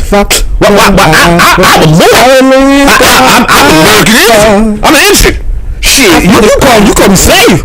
You don't call me no damn African. No, I'm even blood African. No, you don't call me no African. That was so hard to record. All right, I'm recording that back to back, and my son's looking at me like, "What? I thought we were African." Yeah, I'm like, no, don't call me no African. Anyway, so the ABA. That's what the ABA is doing up today. Dusty ass churches. Come on, boys. So yeah, I'm sorry that took so long. How long was that? How long were we on? Let me see. Let me check how long we were on. I'm going to try to be a little quicker. Hour and 30. But appreciate fam for coming through. Make sure you guys check out the different podcasts going on. Like I said, Brother Bakari is about to be here on 3 o'clock, so we got a time limit. Anyway, so look, some dude just writes down, bruh, I remember at 14, I faked the Holy Ghost, had the whole church hyped as fuck, right? And now he's, promoting investing or some shit. I don't know, right? Okay, so this goes viral. 111,000 likes. That's a lot of likes. All All right, so then I think I'm going to be different and say, point out something that might not be completely obvious, but apparently it is very obvious. But I say, look, everyone in church fakes the Holy Ghost possession. What ghost would waste their time in dusty American churches? Like, obviously, right? like what ghost is traveling around the world like, hey, let me go possess a fucking 14-year-old boy? Like, that's stupid. Anybody should tell you that that's stupid. I'm just going to possess this 14-year-old boy because, yeah, no. But anyway, so now I thought I was saying something deep or whatever. Then it was, but look at this. Same. I felt pressured into it, not going to lie. They had me run full speed to the pastor and translate tongues. Wild times. Somebody says translate. What did you say? Calm down. You are forgiven, over and over again. So yeah, black folk making up, and this is like confessions. Now some people are gonna be like, yeah, it's real. I've had a real possession too. Shut the fuck up. But anyway, I did it at like 9 because I saw my GMA had one, and I wanted to lay next to her. Right? I don't know what a GMA is, but I want to say grandmother. Grandmother's aunt? I don't know, actually. I don't know what a GMA is. Grandma, maybe? Maybe it's grandma? I don't know. I mean, didn't we all fake it? They wouldn't leave you alone until you are stuttering and sputtering. Is this a white girl? I can't even tell. That's probably a white girl. But yeah, she's like, didn't we all fake it? Listen. Pay attention. Then he says, Park Shermer says, what's funny is you're no different than anyone else who has caught the Holy Ghost. You're just being honest about it, right? Facts. Somebody says facts. It's all lies. Cap. Y'all ain't never been moved by spirit. Not surprising, Like some people are trying to hold on to the lie, but you gotta remember, like we're the same demographic that does the fucking Harlem Shake, or like there's this guy doing this new dance where it's like, do your dance, whatever, and he's just like pointing left, right, and it's so stupid. But like we do the shit. We like wear baggy pants. Like we follow the group. We were wearing like if you look back at the old music that we used to like, it was pretty stupid. But anyway, so look, there's a bigger discussion to be had here. I once faked the Holy Spirit because it's like they were literally forcing me to have it. Like I was targeted to be delivered. They brought me to the front of the church and everything. Like they expected it, so I had to take it. Yeah, and these are people confessing, and this is the quote unquote most religious group Wow, interesting. Oh yeah, so now we're gonna talk about angels, right? So this is the biblically accurate version of an angel, and when I tell you that these motherfucking biblical texts are fucking works of fiction, this is what quote unquote Ezekiel saw in the sky when he was looking at angels.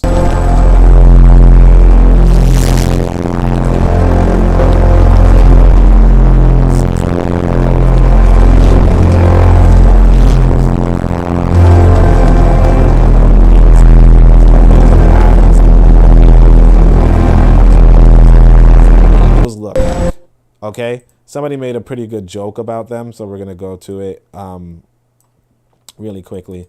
They said, like sometimes you like going through Twitter and then you just chuckle.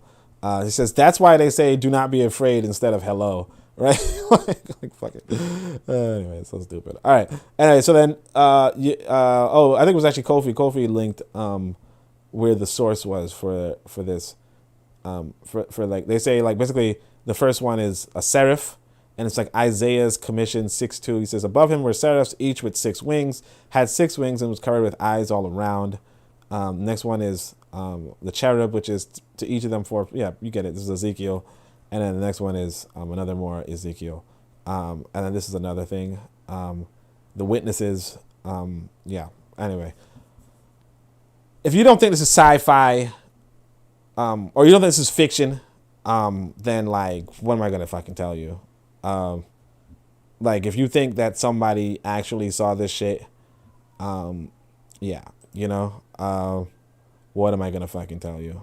Where are we gonna go? Let me look at the comments first before we progress to the next one. Brother Bakari says, go back and watch. No. I remember my daughter did that when she was 9 to 10 years old. We were laughing and they were talking about how she was filled with the Holy Spirit. LOL. Then she spoke in youngest. LOL. Yeah. Kofi says that was loud. What was loud? Brother Bakari says, when you read the Bible, those people seem like they were on shrooms or crack because they were definitely seeing stuff. You know, there's this brother. He's in this brother. He's like a martial artist. One of my favorite martial artists. Like when you talk about YouTube martial artists, the guy IT, I think his name is IT, but he Il Hindi, I think Il Hindi or maybe like that.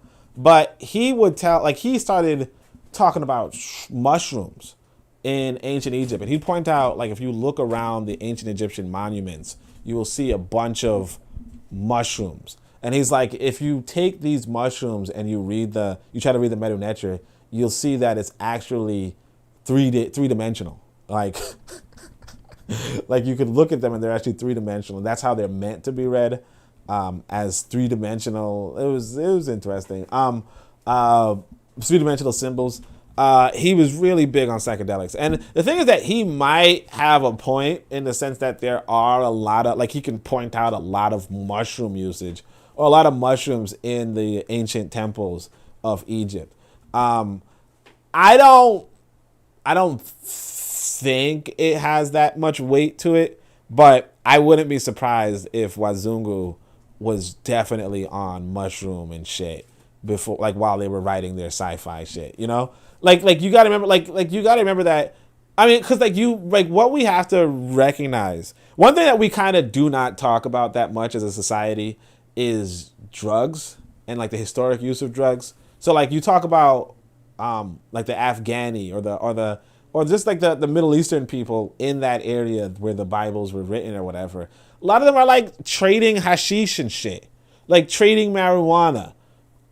You know, these nomads, these nomadic warriors are like part-time, besides from like fighting and pillaging and all that shit, are trading hash and shit, you know, growing hash and trading it.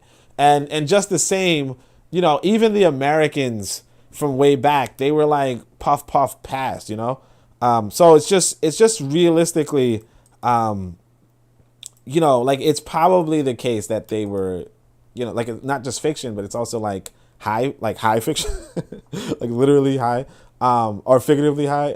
So yeah, I wouldn't put it past. I kind of want to show you guys the other guy, but it is what it is. So let me see. I mean, spoken tongues. So let me see this. So this tether catcher says, yuck, ew, and he's saying ew to.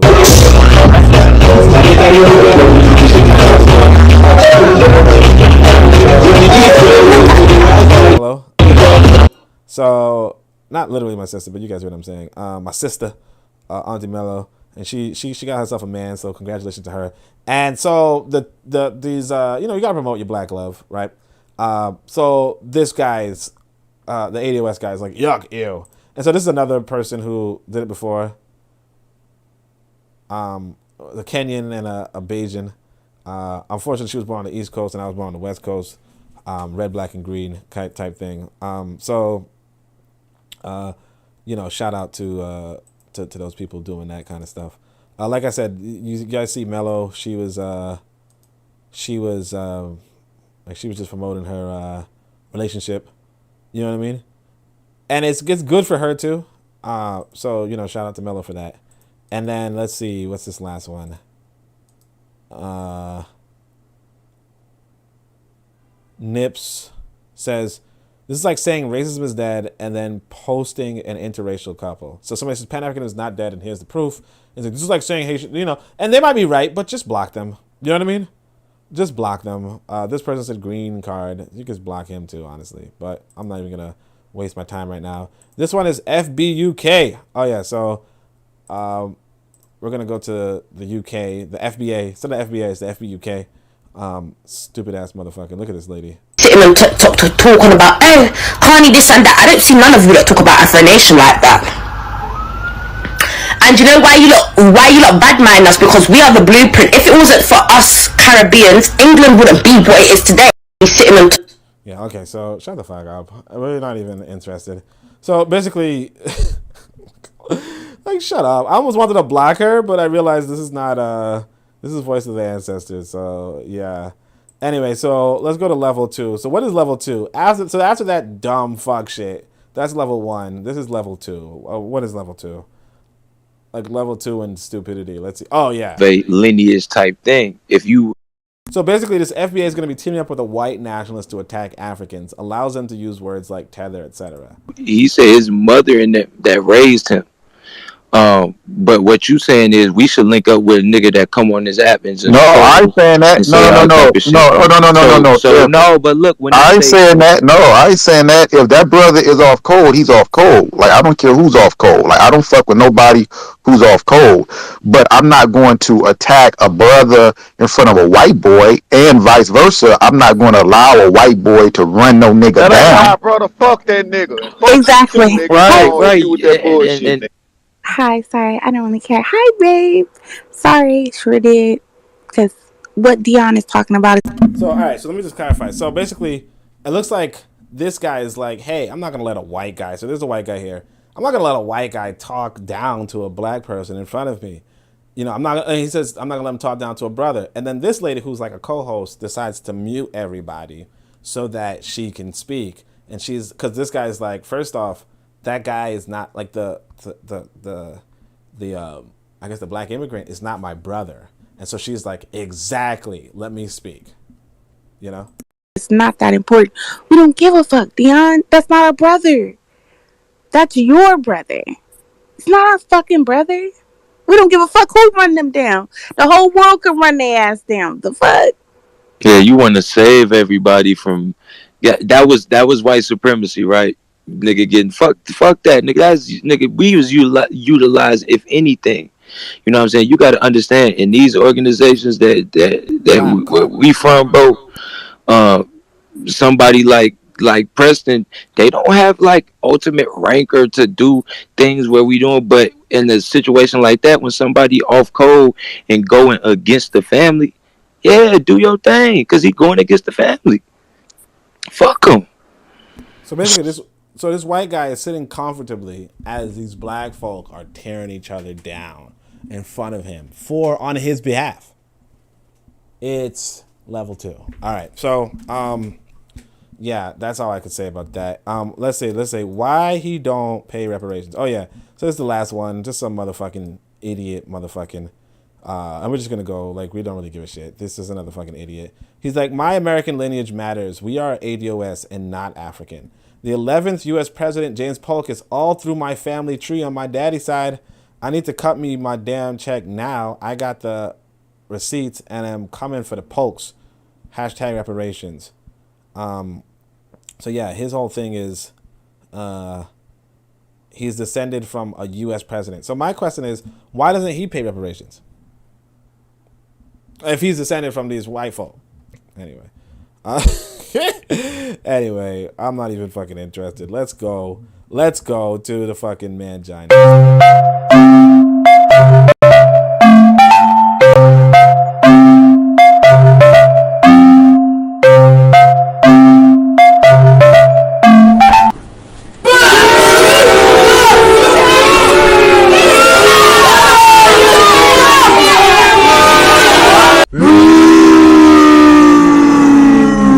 Fucking manginas. All right, so we're gonna talk. So this is what I'm saying about black folk. We need to use our intelligence, but we don't. Like, we're just so fucking weird when it comes to intelligence. So yeah, let's do the comments. Says Brother Bakari says opium and everything.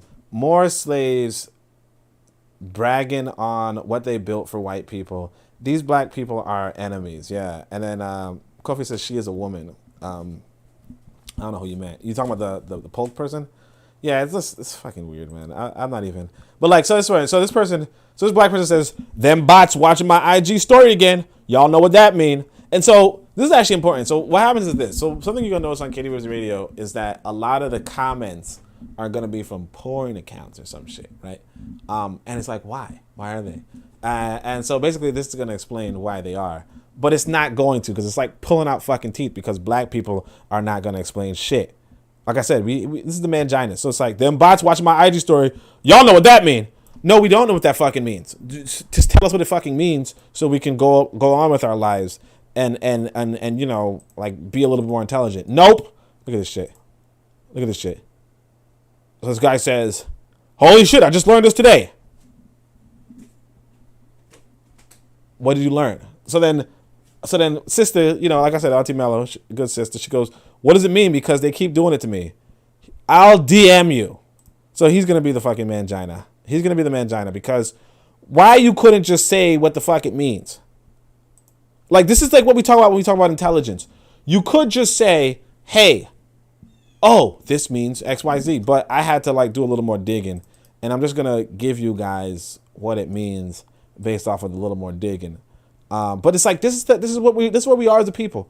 Somebody says, look. Because, like, I get that. This is terrifying. If you're a woman, please watch this video. But, hold on. But, like. Now, he said we be looking for different angles, or that men be asking for more pictures or other pictures because they want to see the full body. You know, it's the reason I was tagged in this. I'm going to tell you why she tagged me in this. Twitter is the new corn hub. Telegram works synonymous with Twitter. If you download Telegram and use Twitter to find the Telegram links, you'll have exclusive access to group chats with thousands of men that expose women. These men expose everything about you, from your Instagram to your social security number to a picture of your daughter as you're taking her inside of your house. A woman friend of mine showed me a New York Telegram chat. It had 113,000 men. It's no need to send pictures to men when you have it. No, because. Okay, so I guess it's just like, I get this many, like, every day, bro. Who is stalking me? So, like, and I know that wasn't too clear. I think this last one is going to be a little more clear as to what it is. Let's see. Based off of what everyone's saying, and it looks like it might be probably a black person. Yeah, half cracker, but an N-word too, so it's a mulatto. So she says, I'm getting bot accounts following me on Twitter too. This happened the same time as the IG bots too. Is it the same thing? So basically, she's like, everybody's saying is that there's basically bot accounts following you, you know, to, like, in order to, like, stalk you and get your information. Like, basically somebody's stalking you, you know, and so they have these bots to, for whatever reason, to enable them or whatever, to, like, access, you know, like, let's say if your stuff is private or your stuff is only seen by people who follow you type shit, the bots can then do that, and then it just scrapes your data and sends it over to you. So, yeah. But, like, instead of the first guy just saying, oh, yeah, that means that you're being stalked. Oh, I finally found this out. I learned this today. What does it mean? I'm going to DM you privately. Fucking intelligence. So, like I said, speaking of intelligence, let's see what this is. Some other stupid shit. Like, it's just black folk not, like, just, you know, anyway. Oh, yeah, so this is important. So, well, not important, but, you know, we're going to see what the comments are like before we go on forward. She is a woman, said Kofi. So it says, y'all, when young children do extreme acts of destruction or harm, there is usually either abuse or undiagnosed and unsupported neurodivergence involved. The child and parents need support, resources, and help. That's why I do what I do. That's all I got for the video, floating, right? So basically, she has this big explanation for it, and then come to find out that it might not be it might not be a 12-year-old child, right? But it might be a grown man, right? So she has this big theory, then somebody responds, I don't know if I had the video. Okay, I guess I didn't show the video. So look, so somebody says that app may have been made up the whole scenario around someone else's trauma for engagement. Didn't you post a video and make up a story behind it? Yes, the original video was because the mother got in a fight with her abusive husband. A 12-year-old cannot do this. It's impossible, right?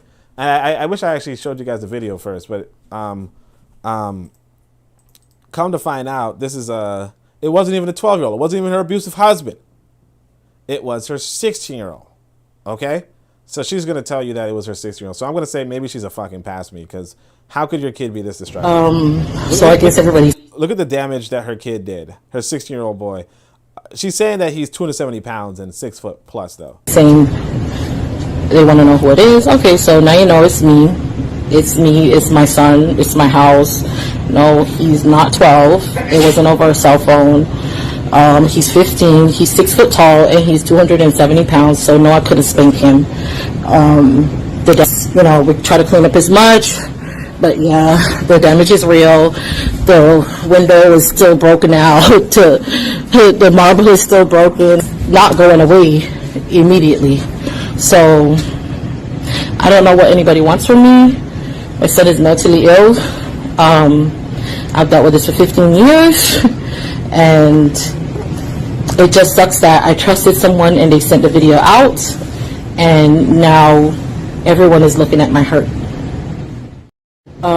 Yeah, and so here's the thing, though. This young man, 15 years old, she obviously can't handle this, right? She obviously can't handle this. And it's obviously not being handled. But just imagine he's with your daughter suddenly,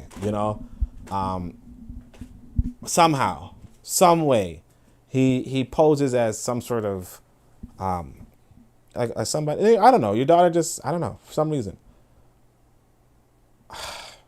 You understand? A guy that does this. All right. There's no more words to say, right? So yeah, this is the past me right here. Just a FYI. Like this is somebody who just you can't be like where you are as a mother.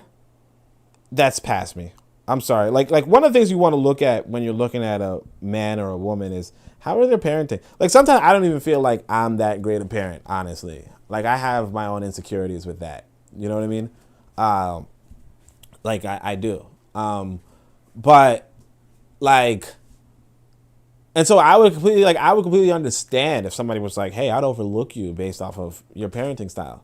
And that's good. Like one of the things that you want realistically is you want somebody with a compatible parenting style or a compatible parenting philosophy. Like for instance, for me, I try to not really engage.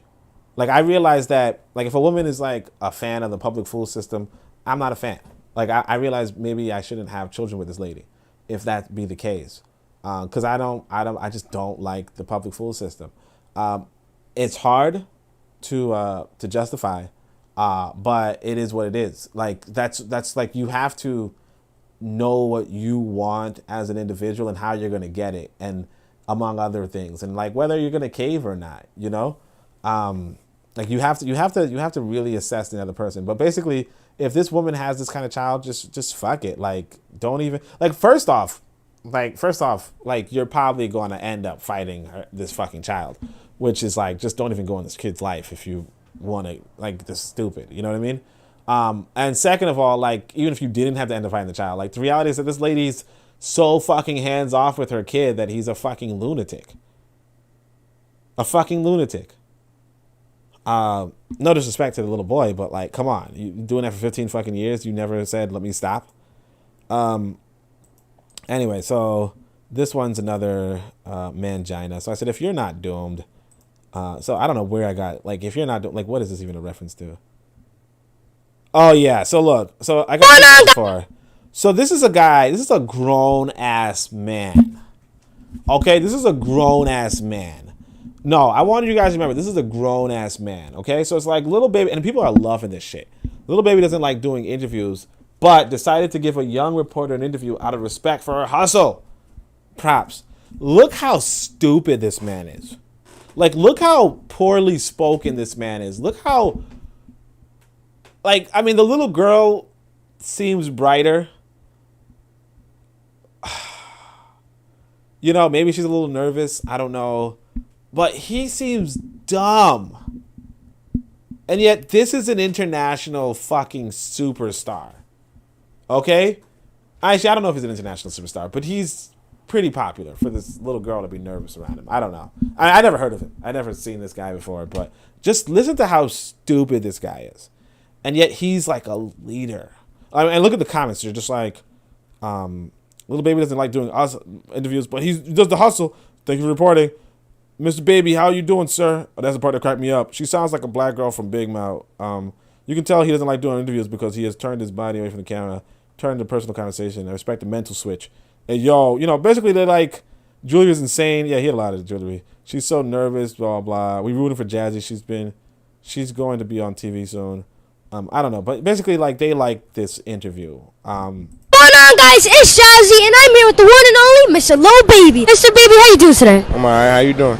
I'm doing great. Thanks for asking. So you put in the work for years before becoming a superstar. So what are some of the people that push you to be great, and what do they do to help you? Young Thug, Coach K, P, my other partner, Wolfpack Music. They push me like all the way to like get to where I'm at. If it weren't for them, I wouldn't be rapping. And I don't like doing interviews, but I respect your hustle. You're a young lady and you working. I really appreciate that. Oh, thank you so much. And what do they do to help you? They pushed me to start rapping and gave me like guidance on like which way I should go, and they actually 100% pushed me to rap. If it wasn't for them, I wouldn't rap. Well, I like the hustle, and I like that you had such a great experience with different people, and I know how they feel to you. I'm pretty sure that they're like family to you, right? And it's great that you had a big support system. What's going on, guys? Yeah. So who's the people who supported you to be great? Well, I had these people and they supported me to be great, and if it wasn't for them, I wouldn't be rapping. Okay, and how did they support you? Well, they pushed me, so if it wasn't for them, I wouldn't be rapping. Well, thank you. Okay. If you're not doomed, all right, if you're not doomed, and of course, we didn't even get to the fucking pass me's yet.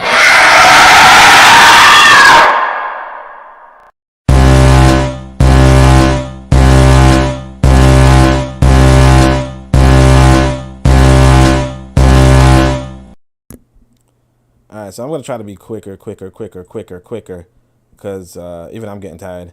Go nuts for donuts, unless they are poisoned, besides sugar, of course. Just motherfucking, I'm fucking like, yo, like, what is with this planet? Let me just show you guys this shit. It's just weird. LA shares the food neutrality video on Instagram. They tell our kids that we're lied to them, and no one food is better for them than another food. Oppressive food hierarchy is actively working to undermine parents and hurt kids. Do you know? I don't know what that means, but check this out. I got us donuts. Those are so bad for you. Oh no, are they moldy? I mean, are they poisoned? Are you allergic? No, I'm just saying. You're judging my food choices based on a false standard of health again, aren't you? Guilty.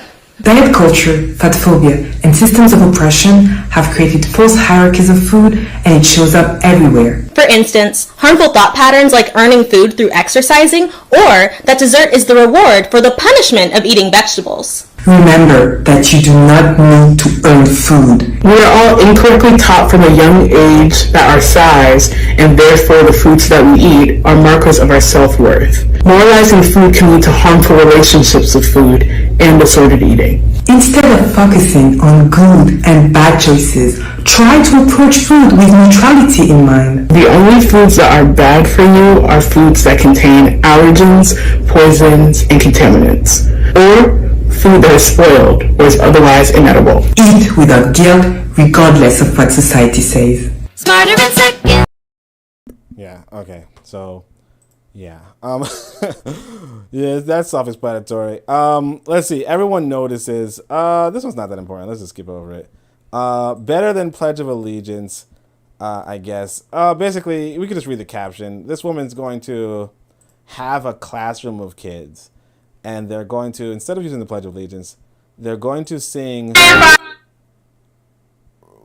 their students to rise for the national anthem, and it's NBA Youngboys All In. Yeah, we're not even going to waste our time. Let's go to the next one, because we're trying to wrap this up. But yeah. Yeah.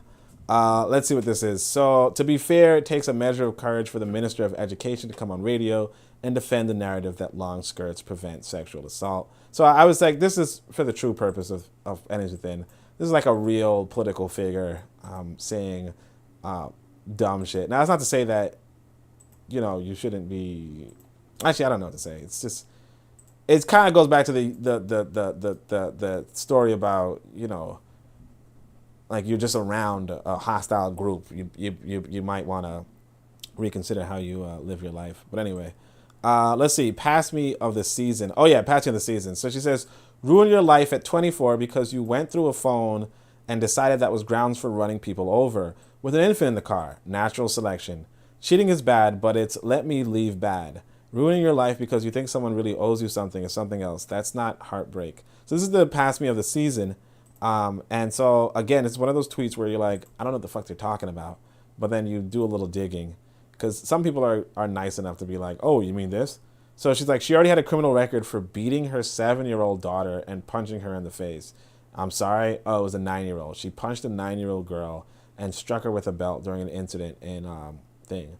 So yeah, and it might not even be her daughter. So then this is gonna have the video, and I can't play the video obviously, but let's see if we can just go over it because they're gonna do a description.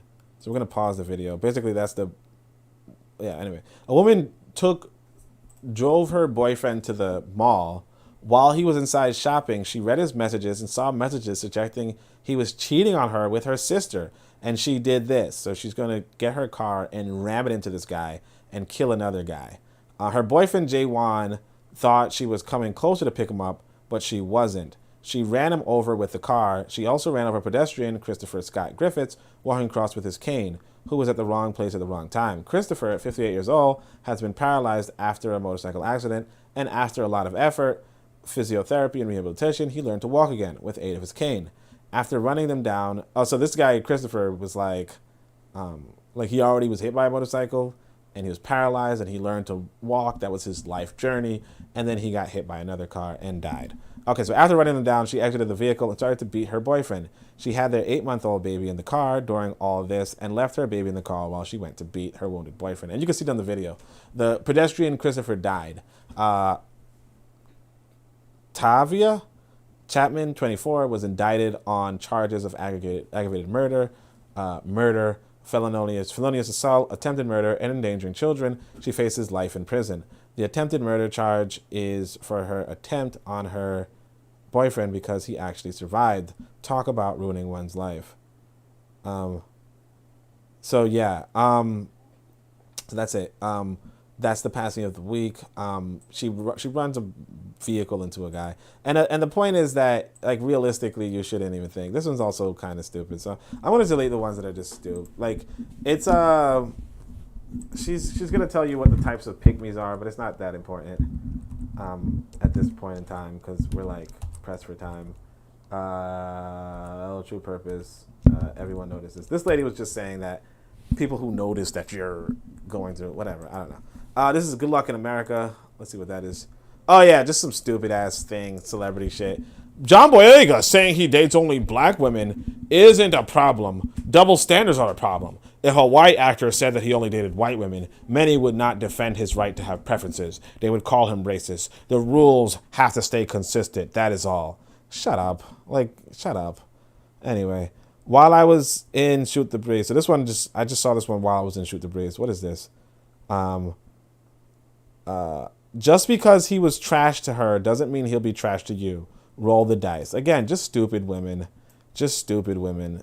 A man could not just be that into you and you'll call him trash. Like just shut up. Just shut up. Like you all right, let's go to alphabet. Let's just go to alphabets.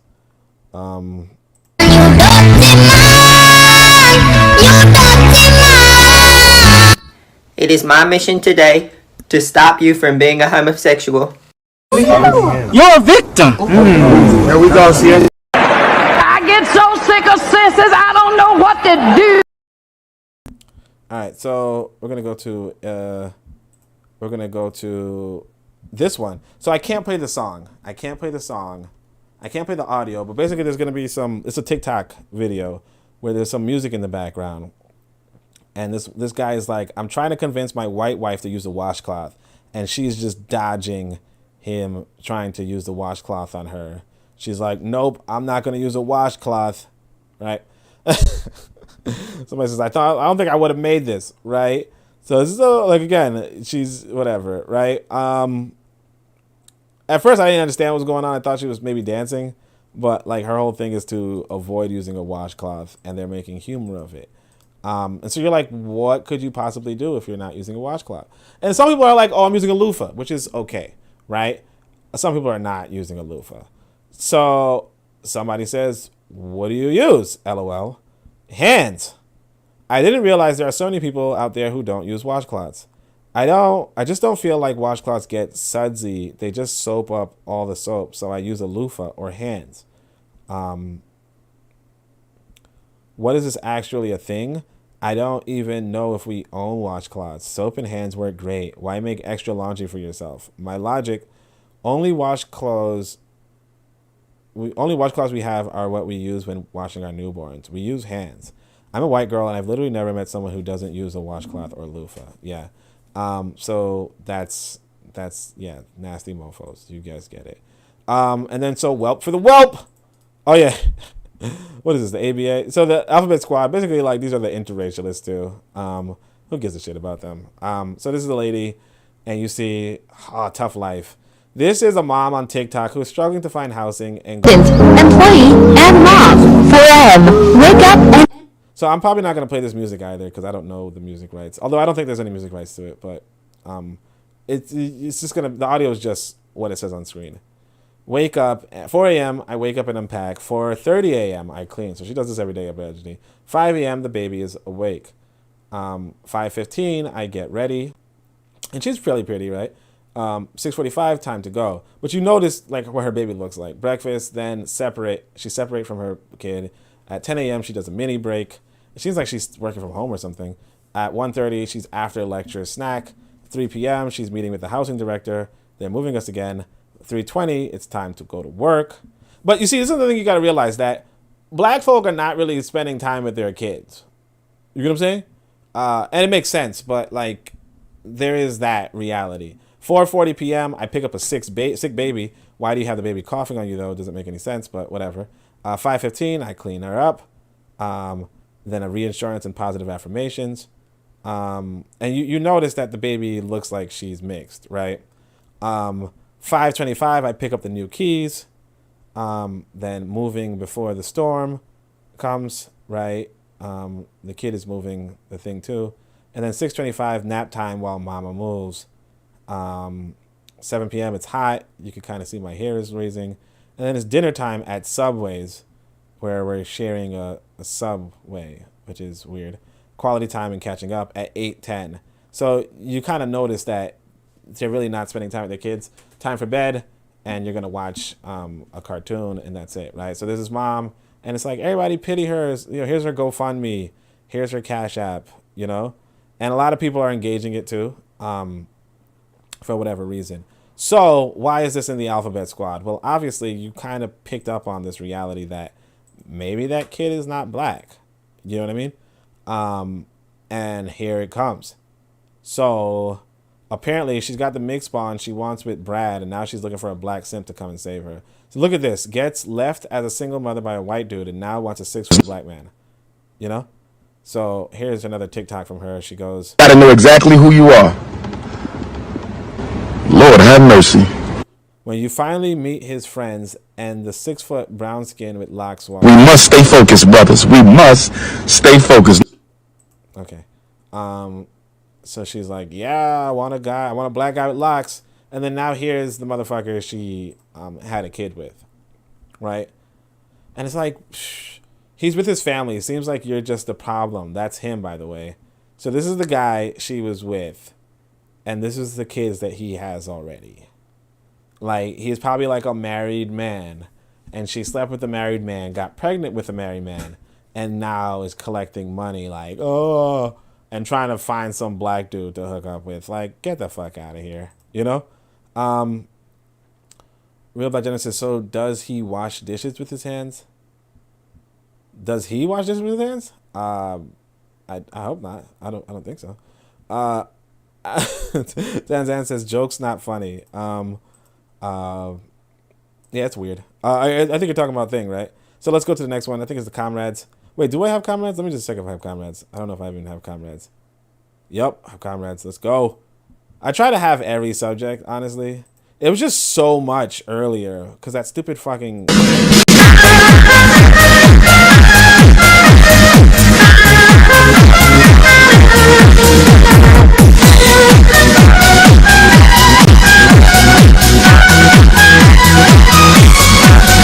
到最后千万不要可怜他们，你要记住这个东西，千万不要可怜他们，不管是他们家里怎样了，不要可怜他们，这是最主要，你把这句话放在心里，对待黑人。That Chinese anthem is kind of growing on me. Dum, dum, dum. All right. How dare a white parent pass on wealth, right? This is we have problems. Like, we're so obsessed with these other people to the point where it's just like weird. Like, it's weird. Steve Jobs was a white male when he started Apple rent-free in his parents' garage. Jeff Bezos was a white male when he started Amazon with money from his parents. Mark Zuckerberg was a white male when his parents paid for him to go to Harvard and start Facebook. So much brilliance. And here's the irony. She's like, she runs a startup with Diddy. Like, ugh. That's embarrassing. Ugh. Like, what is it even supposed to mean?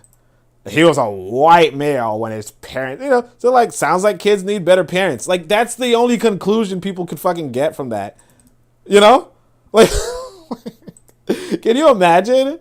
So if somebody was like, your son was a black male before you gave him money to start a business. Like, yeah, he was a fucking black male before I gave him money to start a business. What the fuck are you talking about? Yes, like, even the black guy's like, yes, people working hard to provide for their kids' future and those kids not wasting their potential. Shameful. Wait, what? Like, what? Like, what? Oh my gosh. That's embarrassing. These fucking comrades are just so embarrassing. And then this is the next one. I didn't even read this whole article.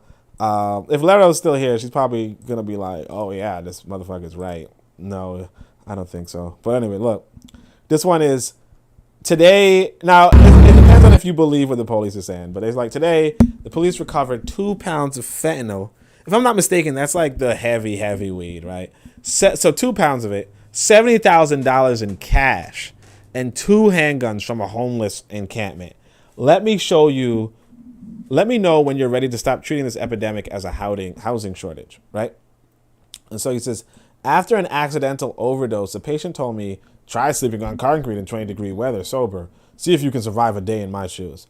I was offering treatment, and that was humbling. Too many people who fight the epidemic have no idea how much pain homelessness causes. So basically, this guy's going to make a whole fucking argument as to, okay, it's only 3 tweets, so I'll just read the 3 tweets. But he's going to make a whole argument as to why you need to give people drugs. Like, and we have it backwards. You have a poverty, dignity, and economic opportunity. And I can't even fucking take this guy seriously because these motherfuckers had $70,000 in cash. Okay? And 2 handguns. Like what the fuck do you want? Like, what do you, like, imagine having $70,000 in cash and then sleeping on concrete. Like, you fucking chose that. You know what I'm saying?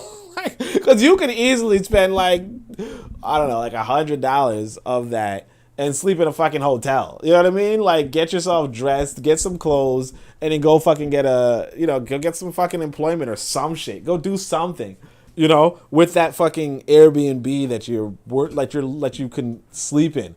Like, you have $70,000 in fucking cash, Oh my gosh. Like, come on. It's just like, what is wrong with, you're in a homeless encampment, you guys have $70,000 together, and you're just fucking sleeping in tents, and then this idiot is gonna be like, you gotta give them more drugs.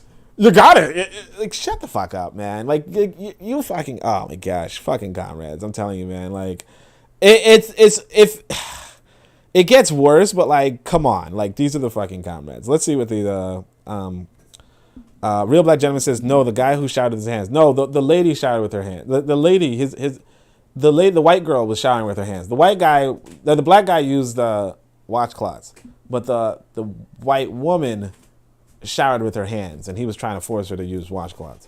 Kofi says, damn shame. Brother Christ says, white folk live rent free in black people's heads. Rent fucking free. Shit, even if you have fucking $70,000 in cash, you still, like, what the $70,000 in cash? Like, that's like, I don't know. Some of y'all might be like, man, 70. Like, I said, a gun and a 70 grand, sir. Like, if you believe these fucking cops, like this motherfucker has 70, like 2 handguns. Like clearly there's something going on. Like clearly they're not some innocent. Like, come on. 2 handguns, $70,000 in cash, and you're homeless. Yeah, there's more to this fucking story. then, oh, well, it's an epidemic of economic. Like, you have fucking money if you have $70,000 in cash. I'm sorry.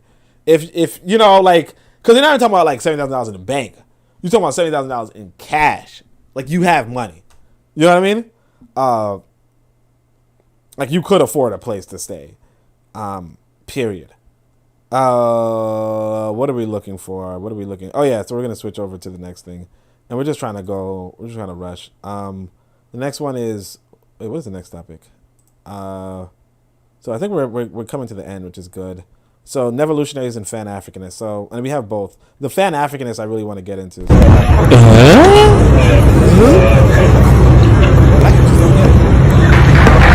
Black people just don't get it. We just don't get it. We just don't get it. We just don't get it, man. Like, what the fuck are you doing, man? So let's go to the Nevolutionaries. I fucking hate y'all. Like, I don't like saying that, but like, come on. Like, the issue with us, this is what I mean about Nevolutionaries. Like, no disrespect to this guy, because he might be a decent guy. Hotep Musi or something like that, right? But look at this shit. Look at this. Never be over. You hear me? So somebody makes a joke when he eats my coochie and thinks we don't go together. You my man. Until death do us part. So this lady's You my what? Until when? So she's a comedian. Basically, she has her gun on him, and you know, eventually she calms down and whatever. It's a skit, right? I don't know if this gun is real. Of course it's not. She's a fucking comedian, right? And she's doing a skit. She's not the funniest comedian, but you know, she's a pretty comedian though. I ain't gonna hold you guys. But anyway, I don't know if this gun is real, but if it is, that's poor trigger discipline, right? Again, she's trying, like, the whole point of this is she wants to kill this guy, right? So if you the concept is, hey, don't pull a gun on somebody unless you want to kill them. Her whole thing is, I want to kill this motherfucker, right? Well, I'm threatening him and I'm being serious, like, hey, motherfucker, I will kill you if you don't, like, whatever. So in that case, it's not poor gun discipline. It's not poor trigger discipline because you're trying to kill the other person, right? But this is why I put it in the evolutionary section, because it's like, if you're trying to kill somebody, it's not like, you're not looking at the gun, oh, why are you holding it like that? Because you're trying to fucking kill them. You get what I'm saying? You're trying to kill them. So if you're trying to kill them, then it's not poor gun discipline. But he's not alone. Oh, I was looking at the same thing. I was cringing and freaking out. The lack of proper gun safety. What gun safety? You're trying to kill the other person. Literally all I could see was her finger on the trigger. Yes, she's trying to. Like, why would she hold the gun in any other way if she's trying to blow the motherfucker's head off? I think it was a few triggers mishandled here. Nah, she a YouTuber that makes skits. Those aren't real. First thing the deadest came to my mind. So black people are thinking, not just black people, white people too, I guess, are like, oh no, it's poor gun handle. Like, what are you fucking talking about? If you're trying to shoot somebody's head off, which is the whole point of your fucking gun, if you're trying, well, not just their head, but like if you're trying to shoot someone's head off, then holding it in that way is the correct trigger discipline. Anyway, that's all I'm gonna say. OMG, I thought I had enough. Can't say anything about carrying bodies. Yeah, okay. Let me hold on a second. Let me see what the comments are like, because I had to ask about it. In the chat, I Can Fire says hello everyone, but that man sounds like he was a supplier, low key. Yeah, probably. Peace icon. Trigger Bitter says in the skit she's not trying to kill him though, she's threatening him. Yeah, but I mean, if you have a gun to somebody's head, I'm saying this, if you have a gun to somebody's head and your finger is not on the trigger, then like what are you doing? Like it's I mean, I get that I get the idea that no, I mean, like, yeah, like really realistically speaking, if you're trying to threaten somebody, I would have my finger on the trigger. You know what I mean? Now the idea is, oh, maybe you shouldn't threaten people. That's not good gun discipline. But realistically speaking, like, yeah, if you're like, to make the threat real, you would have your gun on the fucking trigger. You know what I'm saying? Like, to make the threat real, like to be like, oh, well, I'm still practicing gun safety.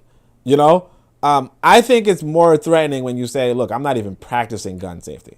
Now, it's different if you're like scratching your head with your gun and you have the finger on the trigger. That's when you're not practicing gun safety. But if you're like really threatening, like if you're really like, I'm this close to shooting your head off, then you should have your finger on the trigger so that you are literally that close. Not to say that your finger off the trigger isn't close, but your finger on the trigger is closer. You know what I mean? Yes, it can have an accidental shot, but like, what do you fucking care? You're not pointing the gun at yourself. You know what I mean? Granted, like the whole thing is like, why would you even have your gun that close anyway? But anyway, so OMG, I thought I had enough. Can't say anything about carrying bodies. So what I'm gonna say is that, you know, sometimes we talk about you know, how people in Africa will carry like, you know, like if the Queen of England or some shit visits, they're gonna like carry her on a carriage and shit. We'd be like, oh, you act like fucking slaves and shit. And it's like, you know, I sometimes think about that, and I'm like saying to myself, if somebody comes from another country, right, and they're used to being treated well, and you have nothing to offer them, and you tell them, hey, you got to go 10 miles east, right, and they're like used to being treated well, you probably would treat them well when they're there. If they're visiting to do something, especially if they're visiting to do something good in your town, right? Like, you know, some sort of economic benefit. Like, you're probably not going to tell them go walk 10 miles.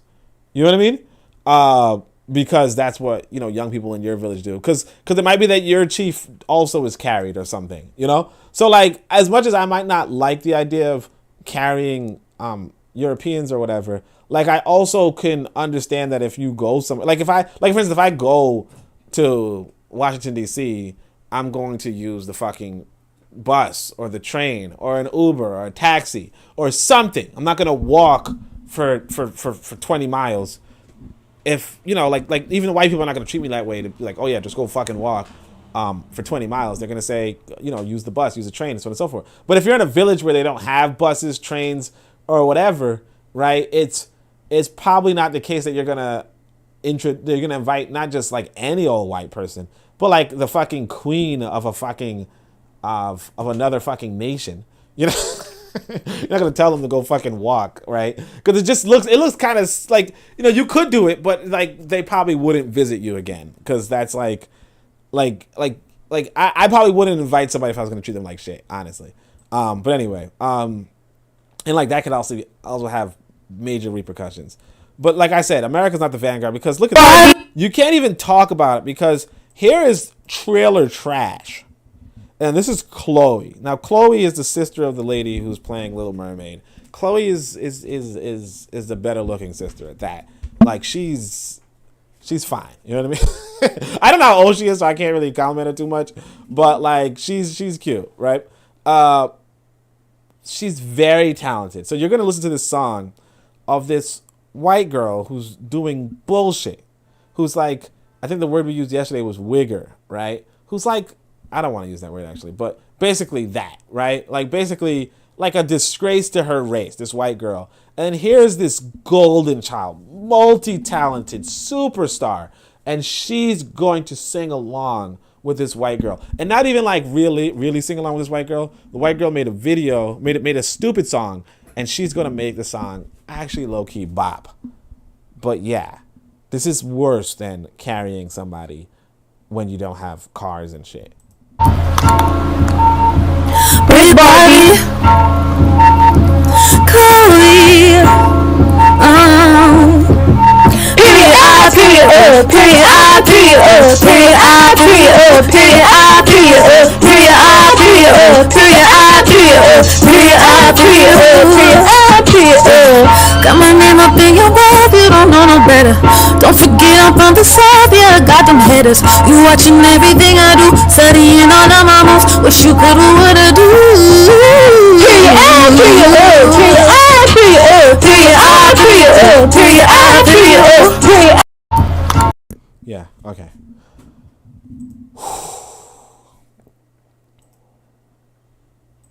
Okay. Like I thought I had enough. And so, you know, I said to myself, I mean, so,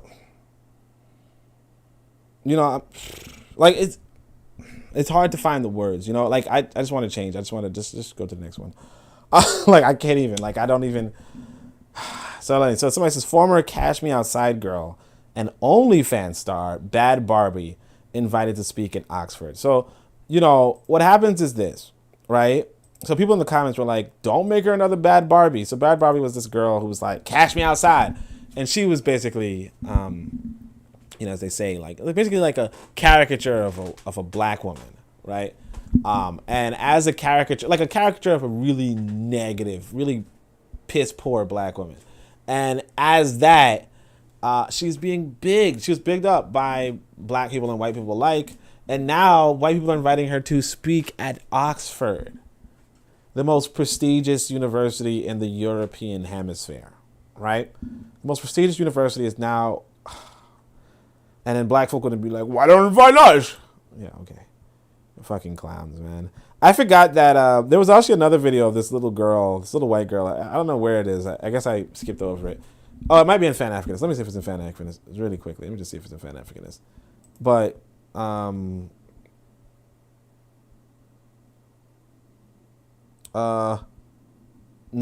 Okay, so I guess I somehow didn't get to capture it. But there's this little white girl who's like posing in a street fashion, like showing off her rings.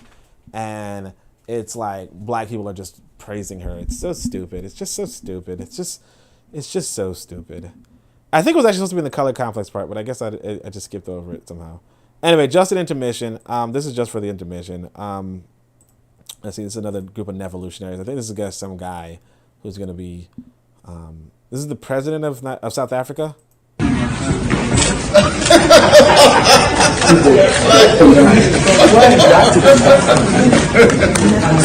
South Africa.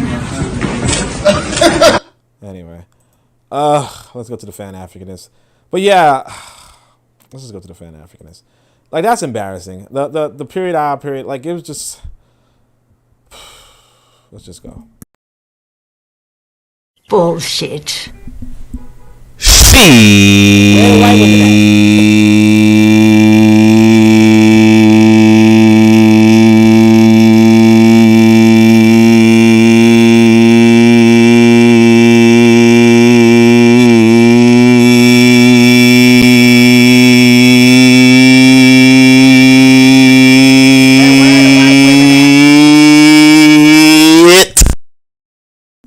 Hey, where the white women at? All right. Anyway, sorry, I'm just looking all over. All right, so y'all Pan-African when purity is in question, and this is just me just clowning more or less. Let's go to it quickly. Are y'all acting like? So this person says all the first black accolades are going to biracials, and you don't see anything wrong with that. And then this guy says, or this lady says, and y'all acting like biracials are not black. Do y'all see the problem? These are black people. Y'all scream colorism, but want to say someone isn't black because they are not black enough. Weird, but okay. Like I said, I think people are Pan-African when it comes to purity. But, you know, I'm not even going to engage it that much. We're going to go to this one. I'm going to say, I thought I was done on this one. I'm like, where's my book? So I want y'all to do this. When y'all are posing with y'all book collections, pose with my books. Okay, just pose with my books. But look at this shit. You know, so this is already whatever. But this lady is going to be... Art of War is not bad. Ta-Nehisi Coates. Ugh. Collection of Audre Lorde poems. Like, she's looking like... She's thinking like she's a badass or something. Mark Lamont Hill. Nobody, right? Now, you got your Marcus Garvey. You got your, Tony Browder. I like that. Carter G. Woodson. Cool. D.L. Hughley. Black man, White House. D.L. Hughley. Just imagine if you were, I'm a badass and I got D.L. Hughley on my list. I don't know these other people. I don't really, whatever. But I think it was, I think I saw something. Oh, James Baldwin is that stupid. I can't remember. I thought I saw something that was stupid. Maybe it was just the Audre Lorde or something. And then you're like, yeah, these are the fucking Fan-Africanists. Then you got this person like, yo, I'm so fucking bad, right? And then it's like, let's see. I think I remember something here. Was it Sonia Sand? No. Huey Newton's kind of corny. I'm not going to hold you guys. But that's probably not the one I was thinking about. Oh, yeah, right here. The Poetry of Jill Scott. Okay? And then The Africans Who Wrote the Bible. That's corny. I mean, this is not. I guess this is. I thought this is not the worst list on the planet. I mean, it's not the greatest, but I would rather if obviously you posted my books and all that kind of stuff. I was gonna end on this note, but then I said nope. It looks like this. Oh wait, man, I'm done now, right? Oh yeah. So this is to end the Pan-Africanist thing. And actually, you can shout out to brother Kofi again. Kofi gave us this one. I can't imagine anyone taking African people seriously if this is what we're pushing. So this is CARICOM. And CARICOM is like, this is a 10-point reparation plan. 1, we want a full formal apology. We want a full formal apology. 2, we want repatriation. So you want these white folk to, I guess sounds like, send you back to Africa? Okay. 3, we want indigenous peoples development program. 4, we want you to give us cultural institutions. You want them to give you cultural institutions. How stupid is that? You want public health crisis addressed. You want them to eliminate illiteracy. Now, here's the trouble. Like I said, I have my own son. My son, I homeschool my kid, right? That boy learned how to read like when he was 5. You don't need you don't need anybody to teach your fucking kid how to read. You can do that your damn self. So the whole idea of illiteracy eradication, like that's stupid to be begging for another people to do. You want white people, Europeans, to give you African knowledge program. You want them to give you psychological rehabilitation. You want them to transfer their technology to you. And you want them to cancel your debt. Like, how stupid is this? Like, you're seriously asking this, and you might be like, that's just cat, man. You just, Kofi, I know you good, but like, come on, man. You probably just made that shit up. Nope. Here it is. CARICOM Reparations Commission. And no, I didn't really mean that, Kofi. I'm just saying. 10-point full formal, and they're going to give you an explanation. We want a community of over 3 million in 1700, blah, blah, blah, Anyway, yeah. You Europeans, you guys owe us. At the end of, we're in a state of illiteracy, and so you guys got to teach us, give us money so that we can, shut up. That's fucking idiots, man. And that's the world. That's the thing. African knowledge program. The forced separation of Africa. We want you to teach us about Africa. We have the right to return, and we. Let me see what the repatriation thing. Bring it. Fucking idiots, man. That's the podcast. Let me see what it says. Kofi says, oh, Brother Bakari says call the bookstore. So I'm about to call this bookstore. Well, I'm gonna call on a weekday because I figured that weekend's not a good day to call people. I'm just traditional like that, I guess. Kofi says, I swear, black folks be reading some garbage books sometimes. Garbage. Icon Fire says, yeah, that 10-point plan sounds poor as hell. Not even $1 trillion worth of reparations. That's a question, just crazy. Yeah, I mean, like, what do you... my thing is that these white people are not going to pay you for enslaving you. That doesn't even make any sense. Last thing I guess I'll do is I'll just go to the chat. I'll give you guys the Book of Power detail again. Oh yeah, I forgot that this page is like loading weird for me. So okay, never mind. Don't worry about it. Oh, I think I pressed F11 by accident. All right. My son is mad strange. He was like, press F11 to fix it. And I was like, what? Oh, okay. Yeah, you're right. I had no idea. Anyway, but yeah, that's pretty much it. That's the podcast. Thanks everybody for coming through. Thanks everybody for joining. Make sure you guys check out the Book of Power when you have a chance, when you have opportunity. Other than that, Brother Bakari is going to be on at 3 o'clock. He's talking about support black businesses. Maybe he's going to show you the bookstore.